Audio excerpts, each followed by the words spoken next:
The protagonist cheerfully held a bouquet of flowers, telling us that his name is Ling. Today marks 1 month of dating with his girlfriend. However, what he didn't expect was that his girlfriend would break up with him on the same day. The protagonist begged her not to leave, but at that moment, a car skidded near them and stopped next to the girl. The driver wished the girl a happy birthday, as it seemed to be her day. She told the protagonist that they needed to go to an international financial center because he would take her to a luxury restaurant and buy her a gift. Looking at the protagonist, she said that to win someone like her, money was necessary, suggesting that he wasn't worthy of her. She left, leaving the protagonist wondering if he deserved it. People around wondered if the protagonist wasn't worthy of her as they looked at his birth date and the girl's beauty. However, she seemed to be materialistic, as everyone noticed. The protagonist worked part-time as a janitor at school to pursue Lu and had saved money to buy gifts for her. His classmate commented on how hard the protagonist had tried, but the rich boy won her over in a matter of days. In the end, the protagonist wondered if this happened because he was poor or just because he was a frustrated janitor. He swore not to give his heart again. At that moment, Windows appeared out of nowhere and told the protagonist that he needed to activate the divine opponent system. After activation, the system showed his statistics, including the impressive billion-dollar counterattack ability. Additionally, the system gave him a card with billions of dollars to spend as he pleased, transferring only 1% of the spending to his personal wealth. Confused, the protagonist asked if he could spend $1 trillion as he wished, and the system confirmed it but reminded him of the counterattack limitation. With a smile, the protagonist declared that the counterattack should begin. While passing through the commercial district, he was determined to find someone to test his new power. Soon, he spotted someone who seemed to be Legion's ex-girlfriend. The protagonist found a beautiful woman and immediately initiated the counterattack mission. The system showed the state of the girl named Luego, who is 21 years old. Importantly, she told the protagonist that when the host's favorability index exceeds 90%, 10% of the money spent will revert to the host's personal wealth. When the favorability level reaches 100%, the host's status will change, and the relationship between the host and the target will change. With the girl's favorability currently at 20%, the protagonist approached her to ask if he could bother her for a moment. The girl asked if he planned to ask for help again, telling him to give up since his girlfriend found a rich second-generation boyfriend. However, the protagonist misunderstood and just wanted to invite her for a milk tea, thinking of testing the system with her. The girl rejected the protagonist's offer because she didn't know him well, and this wasn't an ordinary milk tea, as a cup cost 10 days' worth of fast food. She asked if he could afford it, but people in line urged the protagonist to hurry up because they also wanted to buy. The protagonist asked everyone to wait for a moment and asked the girl how many cups of milk tea were in line. She replied that there were 180 cups in total. The protagonist swiped his card, and the machine confirmed a successful expenditure of 39,800. The girl told the protagonist to pack everything quickly, surprising some people who didn't expect him to actually make the purchase. Others praise, but the important thing is that the girl's favorability has increased.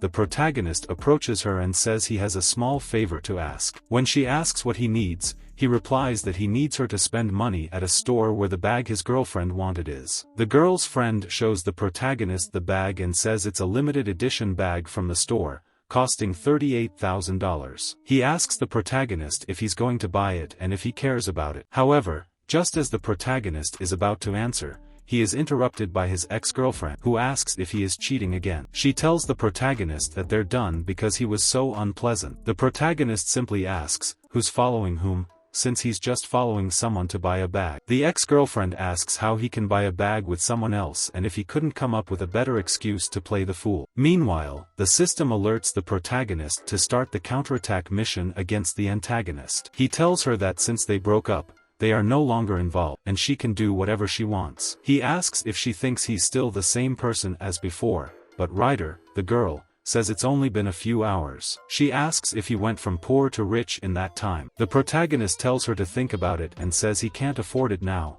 as buying just one bag is not enough. He calls the saleswoman and says he'll take everything in the store, surprising everyone. The total price is $11.32 million. And the protagonist asks if he can pay for it. His friends call him crazy, but when he swipes the card, it goes through, leaving him surprised. He wonders if he really bought everything, and the girl hugs him, calling him kind. Unlike some people on the surface who are affectionate with their girlfriends but unwilling to spend money, the protagonist keeps a low profile. A lady approaches him, and he seems to know her. She asks what he's doing there, saying he bought clothes, shoes, watches, and even lent a car, but he was actually looking for a lover behind her back. It seems the lover is a sycophant trying to justify what he did. Approaching the protagonist's ex-girlfriend, the girl admits she made a mistake and points to her, saying she seduced him because she is the only one in his heart. The girl then tells the protagonist that she will give him a chance if he slaps the ex-girlfriend twice. If he does, she will forgive him, otherwise, they are done. The protagonist doesn't hesitate and slaps the ex-girlfriend, who falls to the ground. She approaches him, calling him a cheater who seduces other people's boyfriends. People tell the protagonist that the necklace she is wearing is his, causing so much humiliation that she quickly asks for help. However, the protagonist turns away and ignores her, making her leave crying. In the meantime, we can observe how the system shows the protagonist as more favorable, making him wonder why she is indifferent, but her favoritism for him has increased. Instead of reciprocating, he cancels and tells her he didn't expect Venti to be such a person, especially considering she's a nun. He thinks it's lamentable and wonders if the protagonist will soften her heart. However, the protagonist smiles and tells her that a gold digger doesn't deserve sympathy and that she should leave him alone. Hearing these words, she thinks Venti is completely dead to the protagonist and tells him that he was so kind to her that she doesn't know how to repay him. This makes the protagonist suggest that she could pay with her body. She gets all embarrassed, and the protagonist tells her to stop talking nonsense. In the meantime, we can observe how her favorability increases even more, reaching 68% for the protagonist. With the waters calm, the girl tells the protagonist that it's not impolite of him to come, and she can spend some money. With her, she ends up taking the protagonist to a store and tells him that she doesn't know how to dress and that it's not surprising that some people belittle her. After trying on some clothes, the protagonist decides to go with one that really suits him, surprising everyone, including the local girls who didn't expect him to be so handsome. The girls think that his ex-girlfriend didn't know how to appreciate him and that he will now be theirs. When the protagonist sees himself in the mirror, he is also surprised by his own appearance. However, he knows that all this happened thanks to money. Time passes, and we move to the girls' room where one of them arrives at his apartment, happy about what happened to the protagonist. However, upon entering, she is surprised to see the protagonist's girlfriends and asks what happened to her face, as she is clearly well-dressed and is a total change. She smiles and says she's fine thanks to the protagonist, who helped to reveal her true nature. Otherwise, she would have been lost in the darkness. She shows the bag that the protagonist bought for her, and when the friend asks about it, she responds that the protagonist bought it for her and that she should get used to. Seeing that the bag is not a problem, she hugs the protagonist's boyfriend and says she was worried if he would mind, but he said no, as they are all good sisters. However, both of them think otherwise, with the protagonist's girlfriend thinking that she cannot interfere in their 3-year relationship, while the other girl wonders if she was blind not to recognize the protagonist as a rich boy, saying that he is now hers. The protagonist tells the friends of the protagonist who were nearby that he is tired after a day of shopping with his girl. However, he worries about the idea of having to spend money every time he wants to buy something. The protagonist's thoughts are interrupted by some guys, and one of them approaches and asks the protagonist how much the outfit costs. This guy, named, tells the protagonist that he heard about what happened to his girlfriend and tries to cheer him up by telling him to look on the bright side. In his opinion, the protagonist spent a lot of money on his girlfriend but still left her. He shows the protagonist his phone, suggesting that he should do a live stream to receive donations, saying that the host will obey if the protagonist gives gifts during the stream. Also, the friend of this guy tells the protagonist that if he gives gifts during the stream, the goddess will surrender to him if necessary. However, he warns that this is not for the faint of heart. The protagonist is excited by this information as he sees the opportunity to earn a lot of money during the live stream. He thanks the guy, who wonders how the protagonist can thank him since he behaved strangely. However, one of the friends says it doesn't matter because it's not fun, and they should go watch Zaxa live. The protagonist arrives in his room and quickly downloads the app that will allow him to watch the girls live to make donations. After downloading the app, he searches for the name of the girl mentioned by the guys, Zaxa, whom he was surprised by her energy, and wonders if he can start a counterattack mission with this ranking screen. The system appears and tells the protagonist that the normal target value must be at least 80 points to start the counterattack mission, and the live stream is affected by beauty screen effects, so it is impossible to judge unless they are offline. The protagonist agrees with the system, thinking that Sasha must have a score above 90, and he shouldn't worry. He goes back to watching Sasha's stream and sees a gift, a golden tiger sent by someone named. The value of this gift is over $10,000. The protagonist is confused about how to send gifts while watching, and Sean in the stream chat says that the opponent will definitely use some useless tactics and try to set the pace, but they shouldn't worry about the opponent's tactics. They should spend all their efforts. Your strength. As soon as the game starts, he also mentions that there will be a live battle. However, the protagonist interrupts the conversation to ask Sasha how much time he needs to recharge to become the first on the list, asking whether he should first buy the gift or first mark the brand here. They say the protagonist is at level 1 while the salt is at level 24, and yet the protagonist considers himself too poor to have money. This seems to displease Zaxa, who decides to kick the protagonist out of the live broadcast because the protagonist did not send her any gifts. So, he asks the administrators to kick him out. Upon seeing that he has been expelled, the protagonist decides to check how much money he can send in the Xuan room. He asks Chua what will happen if he surrenders, and she suggests a lighter punishment if he does. However, the protagonist asks what the problem is, and the anchoring begins the battle. When the battle starts, it becomes clear that Zaxa is winning by a large margin with a score of 58,000 against the protagonist's 22. His followers encourage him not to surrender. However,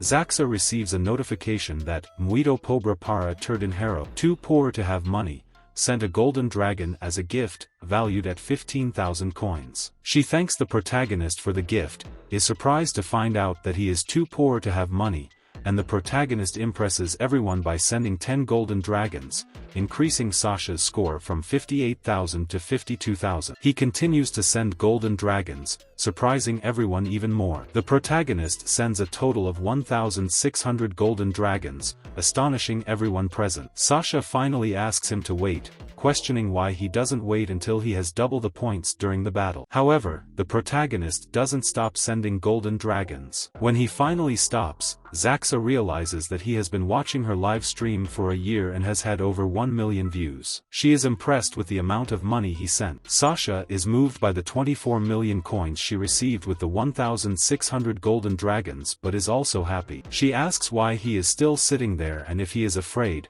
challenging him to stand up and accept the punishment. The punishment involves bowing, spinning in circles, and jumping at the same time in a single move. She still keeps her word and challenges him. He accepts the challenge but apologizes to the protagonist for expelling him earlier, admitting that he was wrong. She becomes very upset that, if it weren't for young Master Yu, the 1,600 golden dragons would have been hers. It is important to note that the live stream audience started calling the protagonist Mr. Money, because it became clear that it was thanks to him that Miss Zaxa managed to beat Miss Yu. The final score showed that Miss Sasha had 58,600 points, while Miss Yu had over 2 million, indicating a significant difference. After the broadcast, the system informs the protagonist that young Master Yu, level 24, has left the live broadcast room. The protagonist receives messages from Miss Dim, Miss Shui, and Miss Zaxa, apologizing sincerely and asking if they can be friends or even brothers. Miss Shui thanks the protagonist and asks to be added to contacts, sending her phone number. Miss Zaxa says she was about to kick out young Master Yu but didn't expect him to leave first. She apologizes to the protagonist and suggests making amends,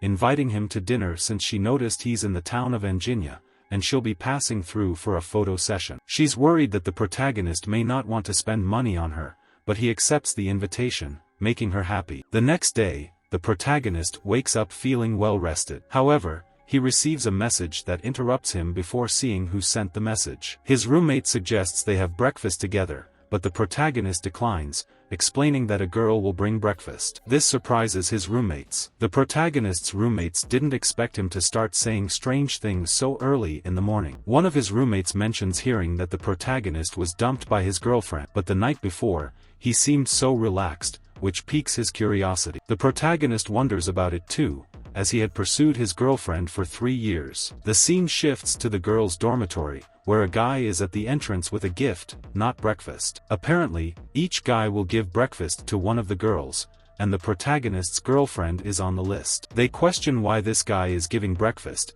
and he explains that he's doing it because he pursued the protagonist's ex-girlfriend for 3 years. This is due to the fact that the ex-girlfriend and the protagonist had recently posted on social media that they were completely single and in love. So, this guy thought they were referring to them. One of the guys, who also wanted to give breakfast to the girls, is the redhead from before. He boasts about his light and sweet breakfast, noodles with French restaurant milk toppings, costing about $600, or well, $601. While flaunting his breakfast, he tells his friends that to win a girl, it's just a matter of money. If you give her a few dollars a day for a year, she'll just think you're cheap. But with a few $100s a day, you could have her in a week. However, when the expected girls arrive, the protagonist and the boys immediately rush to give them breakfast. The redhead, who wanted to give breakfast to the protagonist's ex-girlfriend, recognizes her and compliments her appearance. He tells her that he bought her breakfast that day, light and sweet noodles with low calories from the French restaurant. However, as he continues to boast about the breakfast, the protagonist realizes that he forgot to thank the redhead for bringing breakfast. The redhead asks the protagonist if he just arrived and if he's also going to buy breakfast for his ex-girlfriend, who left yesterday. He reassures the protagonist that it's not a problem for him, given the protagonist's persistence over the last 3 years. The redhead tells the protagonist that today is not his lucky day and suggests he come back early the next day. However, the protagonist manages to approach him and asks if he hasn't had breakfast yet. The protagonist replies that he hasn't, as she had invited him and sent a message in the morning saying she would treat him to dinner. The protagonist's roommates are surprised by this, as a girl did bring breakfast for him. When they realize this, the girl who brought breakfast for the protagonist looks surprised. The protagonist's ex-girlfriend, seeing that she has approached him, knows she needs to hurry, as every step she takes, no matter how simple, could have a point to it. Returning to her, she lovingly offers the breakfast that the redhead gave to the protagonist while we watched as the system told the protagonist that his favorability was increasing even more. This makes the protagonist wonder why the girl brought breakfast, but he questions why her favorability increased. The protagonist's ex-girlfriend, upon seeing that she didn't want to be left behind, also brings breakfast to the protagonist. As she passes by, she tells the protagonist that it's aunt's breakfast set for 368,000 years that she bought especially for him. She confesses that she made a mistake the day before, and the protagonist would have to repay her. Getting very close to the protagonist, she tells him that she understands that he has given so much in the last 3 years and that she is very excited. The protagonist used to bring breakfast every day, and because she was too naive, she allowed herself to be deceived. That's why she asks the protagonist if he will forgive her when she sees that she wants to try. For the past 3 years, every time he was disappointed with her, she would try to give up, making this gesture. However, when he returned to being her puppy, she would immediately distance herself. Since the protagonist didn't want to be controlled again, he turned and told her that it wasn't good for his puppy to see her so close. In other words, the protagonist, who used to not care about how many suitors she had and even worried about her image, now raises the idea that he still likes her. Meanwhile, the other girl thought that the protagonist had pushed away his ex-girlfriend because she had used this trick before, but apparently it didn't work this time. She said it must be her fault. While they were pondering this, the protagonist wondered how these two increased their affection at the same time. Others who also had questions were wondering what was happening because the protagonist's ex-boyfriend and another person were pleading together with the protagonist. So, they wondered if the two girls were good friends. However, the girls told the protagonist to eat his breakfast, and when he sat down, his ex-girlfriend approached him and told him to open his mouth, while the other girl was a bit upset because the protagonist's ex-boyfriend was gaining ground. Surprised at what he was seeing, the protagonist asked why they were stealing his spotlight. A man with red hair asked the protagonist who the ex-girlfriend was. The protagonist answered the man's question, saying that she had called him more than 1,600 times in a row the previous night,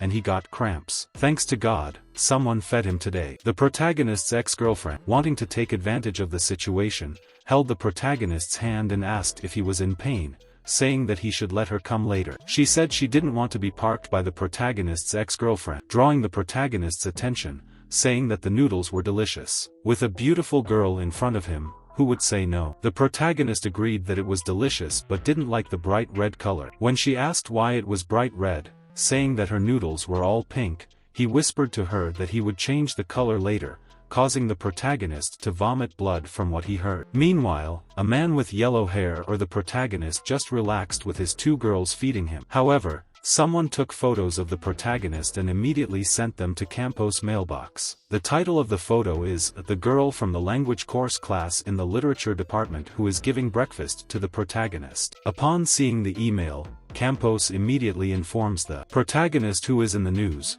and people from the news department are coming to interview. However, when he says he is the protagonist, he flees the place. Upon hearing this, his friend says that the protagonist used to be a rich boy with a low profile who didn't like to show off. The protagonist thinks that nobody from the journalism department is following him, but he receives a message from Miss Sasha saying she will disembark at Jean Agos Airport at 7:30 that night and asks if he will pick her up. He is eager to meet Miss Sasha. Arriving at the airport, the protagonist was already there, thinking that Miss Sasha had said she was off the plane because he hadn't seen her yet. He wonders if she's the type his mother wouldn't recognize after using a beauty mask. The protagonist ends up finding Miss Sasha, who was being harassed by some of her followers. Since the protagonist wouldn't allow that, he stood in front of her and told the guy it was time for him to get a new pair of glasses, as he couldn't even understand Miss Sasha's expression. The protagonist was simply asked by Miss Zaxa who he was. However, before the protagonist could respond,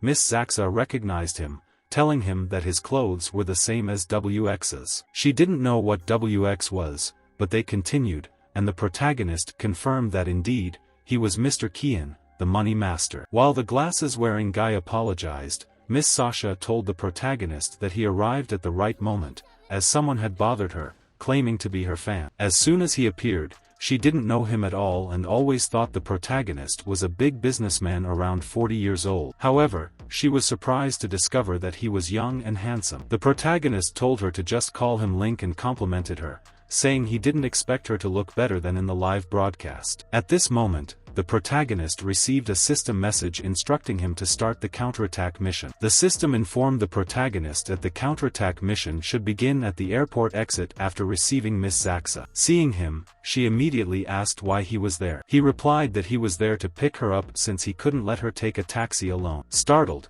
she asked him who the person next to him was. She answered that the protagonist was the direct man whose username was too poor to have money. Miss Zaxa recognized the protagonist due to the fame he gained in the first battle but didn't expect him to be so young. He wouldn't have come to pick her up if he knew the protagonist was coming in a car worth more than 5 million. She also didn't know what kind of car the protagonist was driving, but he claimed it was a small electric car, surprising Miss Zaxa. After leaving the airport, the protagonist's motorcycle is tied on top of the luxurious car worth more than 5 million. While looking at the motorcycle, the protagonist wonders if the money he paid in the directory, over 20 million, is real. This surprises the protagonist, who thinks the protagonist is very discreet and tells him that Miss Zaxa wouldn't mind taking the small electric car, but it would be more. It is convenient for her to take her car as luggage. He asks the protagonist if he thinks this is true, and the protagonist responds affirmatively. However, Miss Sasha apparently is not convinced of the protagonist's identity and wonders if he is really the person they were expecting. When they reach their destination, which appears to be a restaurant, Miss Sasha enters immediately, greeting all the guests. She introduces the protagonist as the man who defeated young Master Hugo and knocked out his teeth in the fight the night before. This surprises everyone, as they all comment that the protagonist looks very young. The protagonist thinks that Miss Sasha invited him to dinner to make amends, but she actually invited some big shots who gave her gifts to accompany him. She says, "So, this is Miss Sasha's boss scene, and the famous live announcer has a lot of heart when starting dinner." She comments to everyone that the protagonist always drives a small electric donkey to accompany Miss Sasha. This makes one of them laugh, perhaps considering it a joke from the protagonist. How is it possible that he doesn't have money to buy a car if he spent more than 20 million on gifts? Looking at the protagonist, he asks if this is true because if 20 million is just the protagonist's pocket money, he must have more than $1 billion.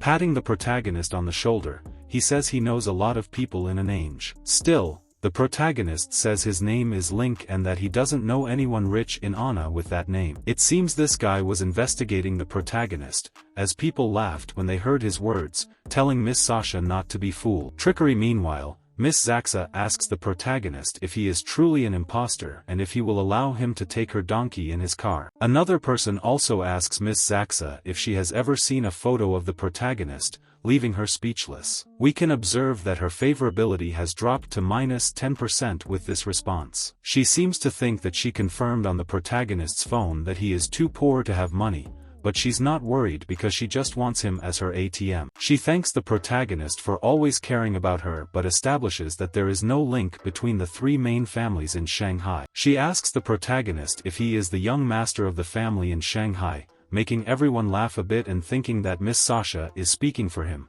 but she actually just wants to confirm his identity. He responds that he doesn't know the Link family but is sure he doesn't have as much money as them, making everyone laugh again. The chubby guy warns the protagonist to be careful as he might get struck by lightning. He also thinks the protagonist probably won over $20 million in the lottery since he couldn't get a date with his aunt. Miss Charge mocks the protagonist in a striped tie, saying he claimed to have more money than the Link family. Then, she asks the protagonist what kind of car he drives and how many supercars are in his collection. However, the protagonist approaches Miss Sasha and asks what type of car she likes because he will buy one for her right away. Nevertheless, they continue underestimating the protagonist, telling him not to talk nonsense and that he cannot pretend to be rich. Miss Zaxa answers the protagonist's question, saying she loves the Ferrari F60, and if he gives it to her, she will give him an equivalent value gift. However, we can see that her favorability drops even more, reaching -15% compared to the protagonist. This seems to impress the protagonist, as the surface is full of enthusiasm,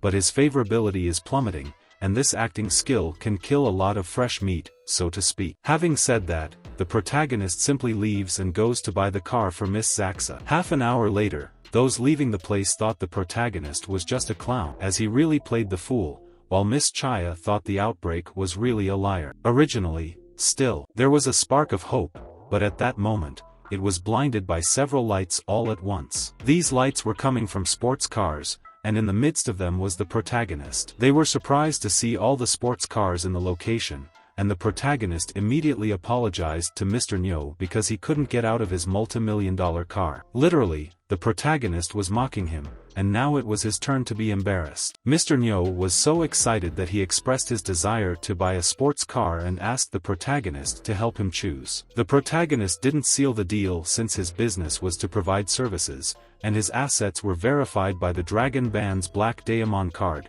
which surprised everyone upon hearing its name. It required at least $1 billion in assets to obtain it. The protagonist claimed that his cars were fake, probably rented to impress, but Mr. Mill reassured everyone, stating that he knew Chief knew well and that there was a reason for his respect. The protagonist approached Miss Zaxa, saying that she arrived at the right time, as all the hardware cost more than 15 million, which he considered cheap, and he couldn't gift her one. This made Miss Zaxa ask why he thought it was cheap, and the protagonist explained that Chief Nu said those who like the Ferrari F60 also like the Ferrari LF, and he would buy one for her. The protagonist swiped the card, and the cost of the Ferrari was 32 million, surprising everyone. They were amazed that the protagonist spent so much. With over 30 million in a car, Mr. Nyo handed the keys to the protagonist and asked if it was a gift for his girlfriend. The protagonist replied that it wasn't because it was the most expensive thing he could get at his dealership, but he was planning to buy an even more expensive one, maybe a 100 million. Miss Sasha already thanked the protagonist, but he insisted there was no need to thank him as he enjoyed spending his money. This made Miss Sasha like him even more. Apologizing for the misunderstanding, they apologized to the protagonist, who confirmed it was all a misunderstanding. They apologized while he adjusted his pinstripe tie and heard that the protagonist planned to buy an even more expensive car. The protagonist mentioned that the director of the city's largest car dealership, Jin and Yang, had many more advanced supercars, though he wasn't sure if he could impress the protagonist. They suggested taking a look and offering the biggest discount as a sincere apology. However, before the protagonist could respond, Miss Chai approached him, expressing her desire to test the car and asking if he could accompany her. This led the protagonist to ask her why she didn't test the car alone, but she whispered in his ear that she thought about it and would have to return the gift if she did. She suggested that she could only return it in installments, with the first payment being made in the same place where they were together, just the two of them. During this conversation, he blushed, thinking that a popular presenter who knows how to work had piqued his curiosity. Therefore, the protagonist decides to go with the girl in the car. While alone, she hands him a pen and asks if he can sign her leg. However, when the protagonist lifts her leg slightly, she becomes embarrassed. In the end, the protagonist signs it, and she explains that it's a record of the payments she made, marking each payment. The protagonist asks if she's satisfied, and she responds affirmatively. After a while, they arrive at a hotel where she was live streaming to her followers, telling them she went to the city of Yang and didn't expect the protagonist to give her a car without saying anything. You can see what her followers are saying about it. While Miss Chai was live streaming, a man in a suit approaches the protagonist, saying that a group of wealthy people wants to meet Mr. Keen, meaning the protagonist. The protagonist agrees to join the group, but at that moment, he receives a call. He doesn't know who the caller is, but the person on the other end says they received a message that the class 3 of the school would organize a meeting tomorrow in Anxian, where the protagonist also studies. He asks if the protagonist wants to go, and the protagonist agrees, as he has nothing else to do. He heard that Genji, who is now a star in the literature department of Andiang University, will also be at the meeting, despite being former classmates. He tells her that only he gave her enough money to take care of her. The other girl supports, saying that she thinks she's only safe holding a wine glass. Then, he apologizes, saying he got stuck in traffic without mentioning how beautiful she is, even without makeup. The system evaluates her appearance at 94 points, finding it great that the system scores are so high. Feng Billing invites Zaxuam to sit next to him, mentioning that there's also a vacant seat next to him. She sits beside him, saying that she hasn't seen him in a long time, without even mentioning that she thought she had forgotten his name. She replies that she remembers everyone's name in the room. Her passion level for him is 0%, shocking everyone, thinking about how bold and daring it is to sit next to the school queen. Bill comes over,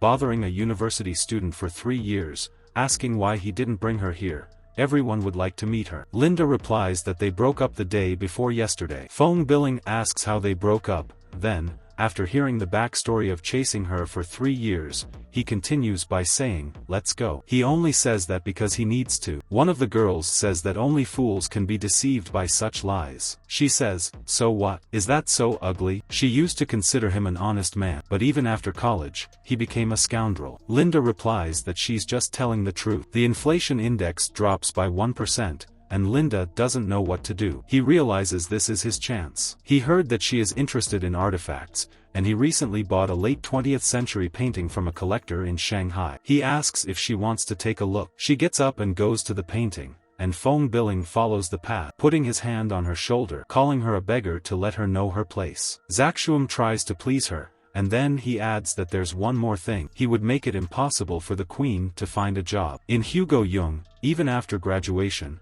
he approaches Disiashan and tells her how much he likes this paint. In a few days, an auction will be held in the city where another painting, Blessing of the Angels, will be sold. He tells Feng Billing that he didn't know he was interested in Renaissance artists. She asks if she can take a closer look, and he says yes, please. She considers it and thinks to herself that it worked. It took him a long time and effort to learn these hobbies, even though they're nothing special. Linda says he's also interested in Da Vinci's paintings and asks if they can look at the painting. The system reports that the artifact assessment skill was selected with a smile, but thinks to itself that yes, he is a fool and will regret it. Then he wonders if he curses and also likes to give a 20 if he would like to share his opinion. He wonders what he thinks of this image. Zhenling says it's fake and continues to say that in his later work he favored the fine repainting technique. A small amount of pigment in a large amount of castor oil was used to make the paint, and each stroke has a translucent effect. The colors of this painting are opaque due to the excess of pigment. Additionally,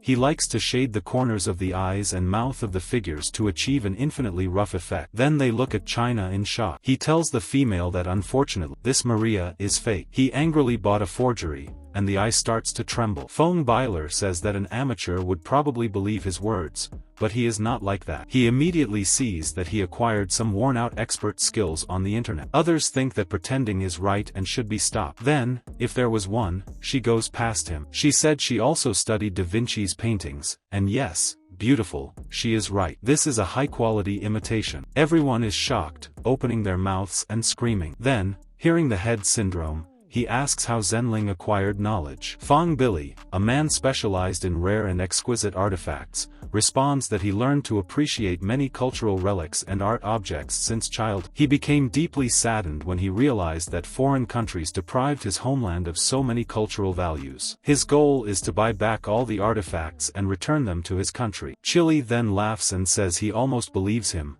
thinking he can actually retrieve all the artifacts. Fong Billy responds that with a certain amount of money, there is nothing he cannot buy. Everyone laughs at his words. After these remarks, she had the same dreams and realistic goals. The degree of her passion increased by 5%. Dreams of restoring these artifacts seem distant, just a goal he will definitely achieve. Fong Bill, intensely angry, decides to somehow show off in front of him and try to steal his thunder. He decides it's worth showing the poor man his rightful place. Food is brought to the table: Tuscany salad, Brussels chocolate soufflé, Canadian veal leg with seasonal vegetables, and venison stew with salad and spices. People at the table admire how delicious it smells. They have never eaten such sumptuous food before. They wonder why all the dishes are different. Fong Billy responds with a smile, saying he doesn't know. The chef decides what to serve. The chef used to work at a 3-star Michelin restaurant and has a bit of personality. It all depends on his mood when cooking. He mentions that it seems Linda brought bad luck, as they brought him smelly bread and the same salad pieces. No one mentions it's steamed bread. Fong Billy suggests it might be molecular cuisine. Michelin-starred chefs love to cook things like distant strawberry-flavored items. He takes a piece of bread with a fork, thinking that, as expected, they are steamed buns and zucchini. There's nothing surprising about it. Fong Beer asks Linda with a smile how steamed buns from a Michelin-starred chef taste. If he doesn't like it, he'll ask the chef to remove the dish and prepare a new one. But the chef's dishes are of high quality. High quality takes 1 minute 2 hours to prepare. The girl next to him says it's worth waiting 2 hours to try the Michelin chef's dishes. He says yes, not waiting.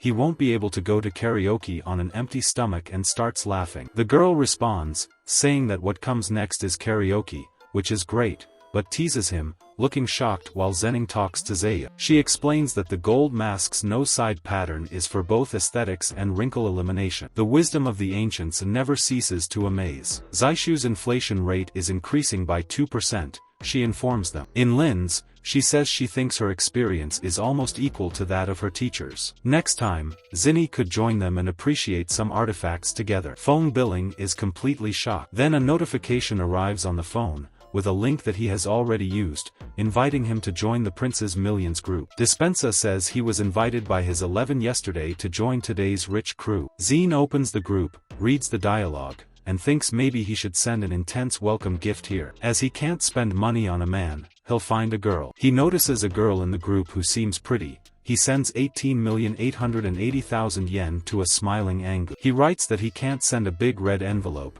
so he just transferred the money. This causes shock and admiration among the other group members. A user asks Linda where he is now and if he wants to go to Mary Singh. He responds that he's right there now, and all the group members who are also nearby go to him. Fong Billion, who invited the rich man to the Merit, writes to him that he is the young owner of the Merit and gives his full name. He will pay for everything he spends today at his bar. He can buy whatever he wants. Zimming responds with a smile, telling him that what he's writing is not worth spending so much money on a brush without thinking. How coincidental that it's Fong Billion, the name of a high-ranking prince, replies that it doesn't even need to be discussed. He is a hospitable person, that's all. Who would have thought? He looks at himself with a sinister smile and thinks it's over. Now he knows many rich and powerful people, making even more connections. He decides that when the rich arrive, he just needs to complain to them about Zimming. He imagines how he will tell the rich that it's worth drinking, showing dissatisfaction with his appearance. Some of them will ask if Mr. Funk is in a bad mood, and he will reply that only a brainless fool won't leave him alone. Immediately,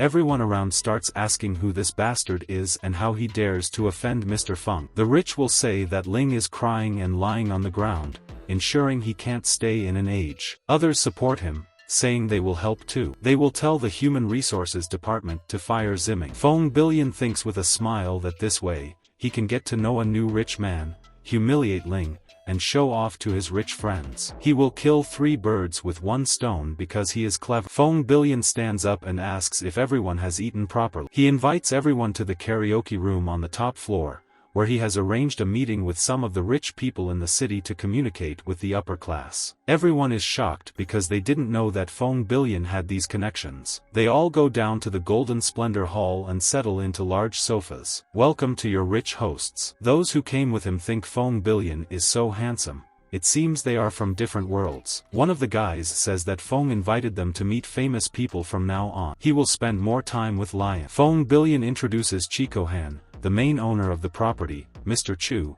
and also introduces Mr. Chu. When he hears about the Asia family, he says he met her father, Zia, holding a glass in his hand, isolating himself. The man continues, saying he heard she is very beautiful, and that's true. Then, a worker approaches Feng Billion, apologizing and starting to say something to him. The worker points to Ziming, his classmate, saying he would like to order a bottle of Aurora Rosso cherry wine. He's not sure if he should open the bottle for him. He asks if he really wants to order a bottle of Aurora Rosso cherry wine. All his classmates are shocked, saying he's gone mad. This wine is worth thousands of dollars. Funk would go to dinner and karaoke with his old classmates and not order such an expensive wine at their expense. It's just some kind of misunderstanding. Shining obviously doesn't know how expensive this wine is. The man with a smile says that he really wants to order this wine and continues saying that it's okay, one of his wealthy acquaintances will pay for it. Feng Billion asks if it really happens, saying that he has this acquaintance. He allows, in this case, to open the bottle. Ziming thinks to himself that this is his chance. The waiter opens the wine,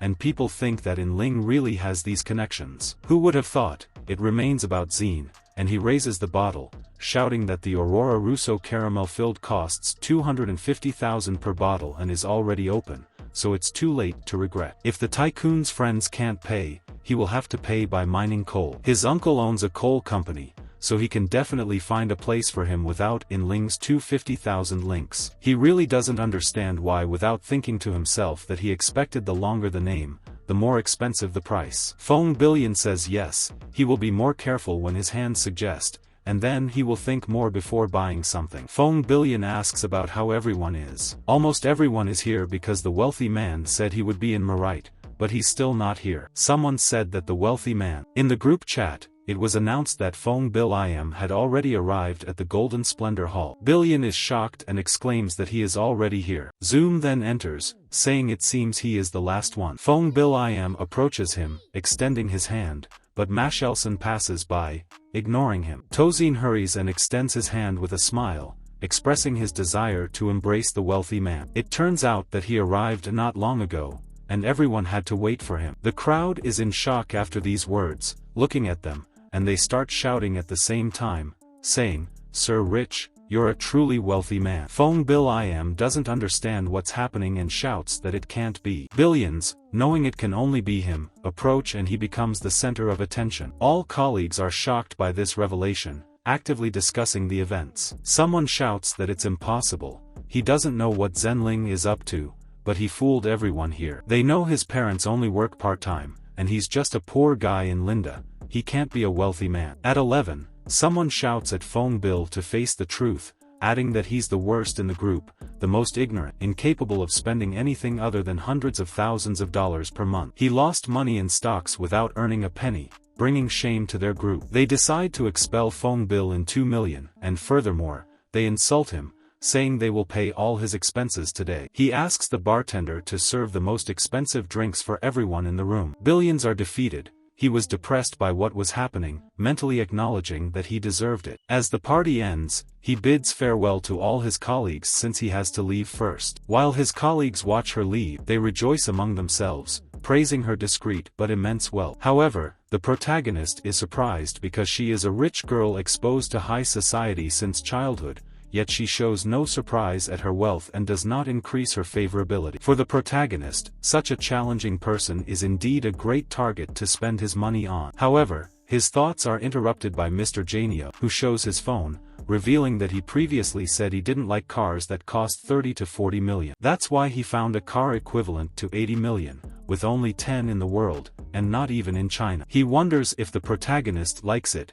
and the protagonist agrees, saying it looks good, and that's the chosen one. Wow, he can't believe it. Imagine a car worth 80 million, my god. This car is literally coated in gold. He is happy because he closed this 80 million deal with the protagonist. Happily, he rushes off while telling the protagonist that he is right, as the protagonist speaks very quickly. He will take care of it and it will be there in a few days. I mean, the car will be there in a few days. I am curious to see the protagonist looking at his people, saying that he will have to spend a lot of money to recover something. But my god, just look at the numbers in that amount of money, they are literally in the millions. After that, the protagonist was on his way to his room when he encounters his ex-girlfriend. Upon seeing him, she quickly tells the protagonist that he finally came back. Yes, literally, she was waiting for the protagonist. Embracing the arms of the protagonist, she tells him that her father had a heart attack and is now in the hospital, needing surgery. However, her family cannot afford so much money at once, which is why she asks the protagonist if he can lend it to her. However, the protagonist, a bit upset, tells her that it's been 3 years, and she still believes he doesn't know her perfectly. He tells her that she used the excuse of her family being sick 5 times, and this time borrowed more 800,000 online loans to buy famous brands. Telling her that he won't lend a penny more, she becomes indignant. But upon hearing that he just spent over 10 million on nonsense, she is not willing to deal with 800,000. This prompts the protagonist to tell her that she has no control over how she wants to spend her own money and with whom she wants to spend it. This makes her ask the prota if he is so ruthless, telling him that less than a week has passed since they broke up, but the protagonist just thanks her, saying that he finally had some good days thanks to her but has a dinner date tomorrow. So don't speak anymore, or well, shouldn't speak, and goodbye to the girl. In the face of this, she tells the protagonist that he can't treat her like that. This causes her favorability to drop even further, giving the protagonist a -20%. However, in the face of this, the protagonist thinks that after experiencing what happened with Vanchel, he thought he would change but was thinking too much. The next day, the protagonist, who was walking with his phone, tells us that he sent the location and told her to come there for dinner. However, the protagonist doesn't go because he says that women shouldn't stop him from raising money to hire. However, the protagonist receives a notification that Miss Sasha is live. Furthermore, she said that she's customizing gifts for her guests, something the main character finds interesting. Upon entering the room, he immediately receives a notification from Miss Sasha informing him that someone considered very poor has entered the room. Miss Sasha said that this is very promising, and the protagonist warmly asks if she wants him to go down to her. However, the protagonist does not respond and proceeds to send the God of Fortune. Here it is explained that the God of Fortune is an exclusive customized gift by the protagonist, valued at 800 each. This surprises the girl as it is a considerable amount. The surprise increases when she sees that the protagonist continues to send them, totaling 341 gods of fortune, equivalent to 300 million. Clearly, this greatly increases her favorability by 20%. She is willing to face any challenge the protagonist proposes, specifying that he can request any talent, and she will execute them one by one. However, she receives the bad news that the protagonist has ended the live broadcast, which makes her very sad. While she was a little depressed because the protagonist left the room, he was celebrating because after spending 300 million, he would be reimbursed 30 million. Which made him very happy. He realizes what is happening and says the protagonist just gave him a sports car and another 300 million. This is understandable since he said he bought a sports car to mock those bosses. However, she didn't ask for anything from the protagonist. Presently, she has no challenges in her life, and that's why she wonders why he gave her so much money. Perhaps the protagonist is in love with her. She remembers that men are not trustworthy and that he is just her ATM, and he would never fall in love with her. Nevertheless, she feels intrigued when she sees the protagonist's photo at the school entrance. He mentioned that he would call Aditi. At that moment, she hears shouts from the bullies asking their girlfriends if they think she wouldn't be recognized. They spot her and ask where she wants to go. She notices the protagonist but believes he won't help, and that's exactly what happens. The protagonist turns around and walks away. The girl tells the bully that she really has no money now but might be able to get something in 3 days. However, they don't want to hear it. They ask if she really thinks they can trust her, and she says she will borrow money. This makes them laugh and ask where her boyfriend is. She says he broke her heart, but they don't want to hear more and decide to use her to recover the money. As they try to take her away, she thinks about the protagonist, realizing it's not his fault. She regrets spending so much. Money had been so vain, as perhaps it wouldn't have ended like this if she hadn't done that. She regrets hurting the protagonist so much at this moment. Someone delivers a strong punch to the driver, and it's clearly the protagonist who appears at the scene. The girl immediately smiles happily, and we can see her favorability increasing by another 40%. They launch themselves at him, but the protagonist, with a graceful move, gives them what they deserve and stands in front of them, suggesting they take the $800 and leave. This ends what happens. However, as the money is about to leave, the protagonist tells her that he doesn't think he can return it, warning that she'll have to pay for what she did to him. Alone and out of danger, she apologizes to the protagonist. However, he tells her that if she really knows she's wrong, she shouldn't bother him in the future. This leaves her sad, realizing she's not good enough for the protagonist at that moment. Still, she decides to use actions to make up for the damage caused over the past 3 years. Meanwhile, we see her favorability continuing to increase even more. It sometimes holds me back, but nothing happens after that. The protagonist ends up taking a taxi. If you're wondering why, it's because he's going to visit something at his home. However, during the ride, both the protagonist and the driver have some misunderstandings, but nothing serious happens. I won't summarize this part because it's just plot filler. The only important thing is that the protagonist, after spending 300 million, thinks it's boring to schedule meetings one by one. Also, the reserve money can't just be spent like gas. As the protagonist spent 300 million again, he considers spreading the bait everywhere to focus on casting a wide net. However, when the protagonist, who was already at the agreed location with Oyagi, realizes she's not there, he thinks Naninya City is close to the Inyang University City. Many students go there, and as the main consumers of the stores there are university students, the prices are very affordable. He wonders if she's inviting him to eat there. However, at that moment, the girl opens the door for the protagonist and immediately goes outside. But she ends up pulling the protagonist into her house. Inside, the girl asks the protagonist if he likes what he sees. However, things you see are not asked, but let's not be naughty in our thoughts, as the girl is referring to the house. The protagonist, unaware of this, tells her that he likes it a lot. Sitting down, the girl tells the protagonist to try everything he sees, and she personally made it. The protagonist, upon trying, is impressed because it was delicious, and she never thought she could cook like that. It makes the girl very happy. So she tells the protagonist that she has rented this house for a long time, living there on Saturdays and Sundays when there is no school. She tells the protagonist that he is the first boy to come to her rented house and also the first to eat the food she cooks. This makes the protagonist say that he feels very honored. Looking at some flowers, she asks if they are lilacs on the balcony. This confirms it, telling the protagonist that since he likes the smell of lilacs, she got a vase of them. While the protagonist thinks he has to listen very well to what she is saying, he is not confused but wondering what is happening, as something is wrong with Lugo. There, thinking that since she is not a gold digger, he should find a better way to persuade him to buy. Besides cooking and buying flowers, that's why she puts her hand on his forehead and asks him if everything is okay, if he has a high fever. However, she holds his hand. The protagonist argues to him that she is a very insecure person and that her parents divorced when she was very young,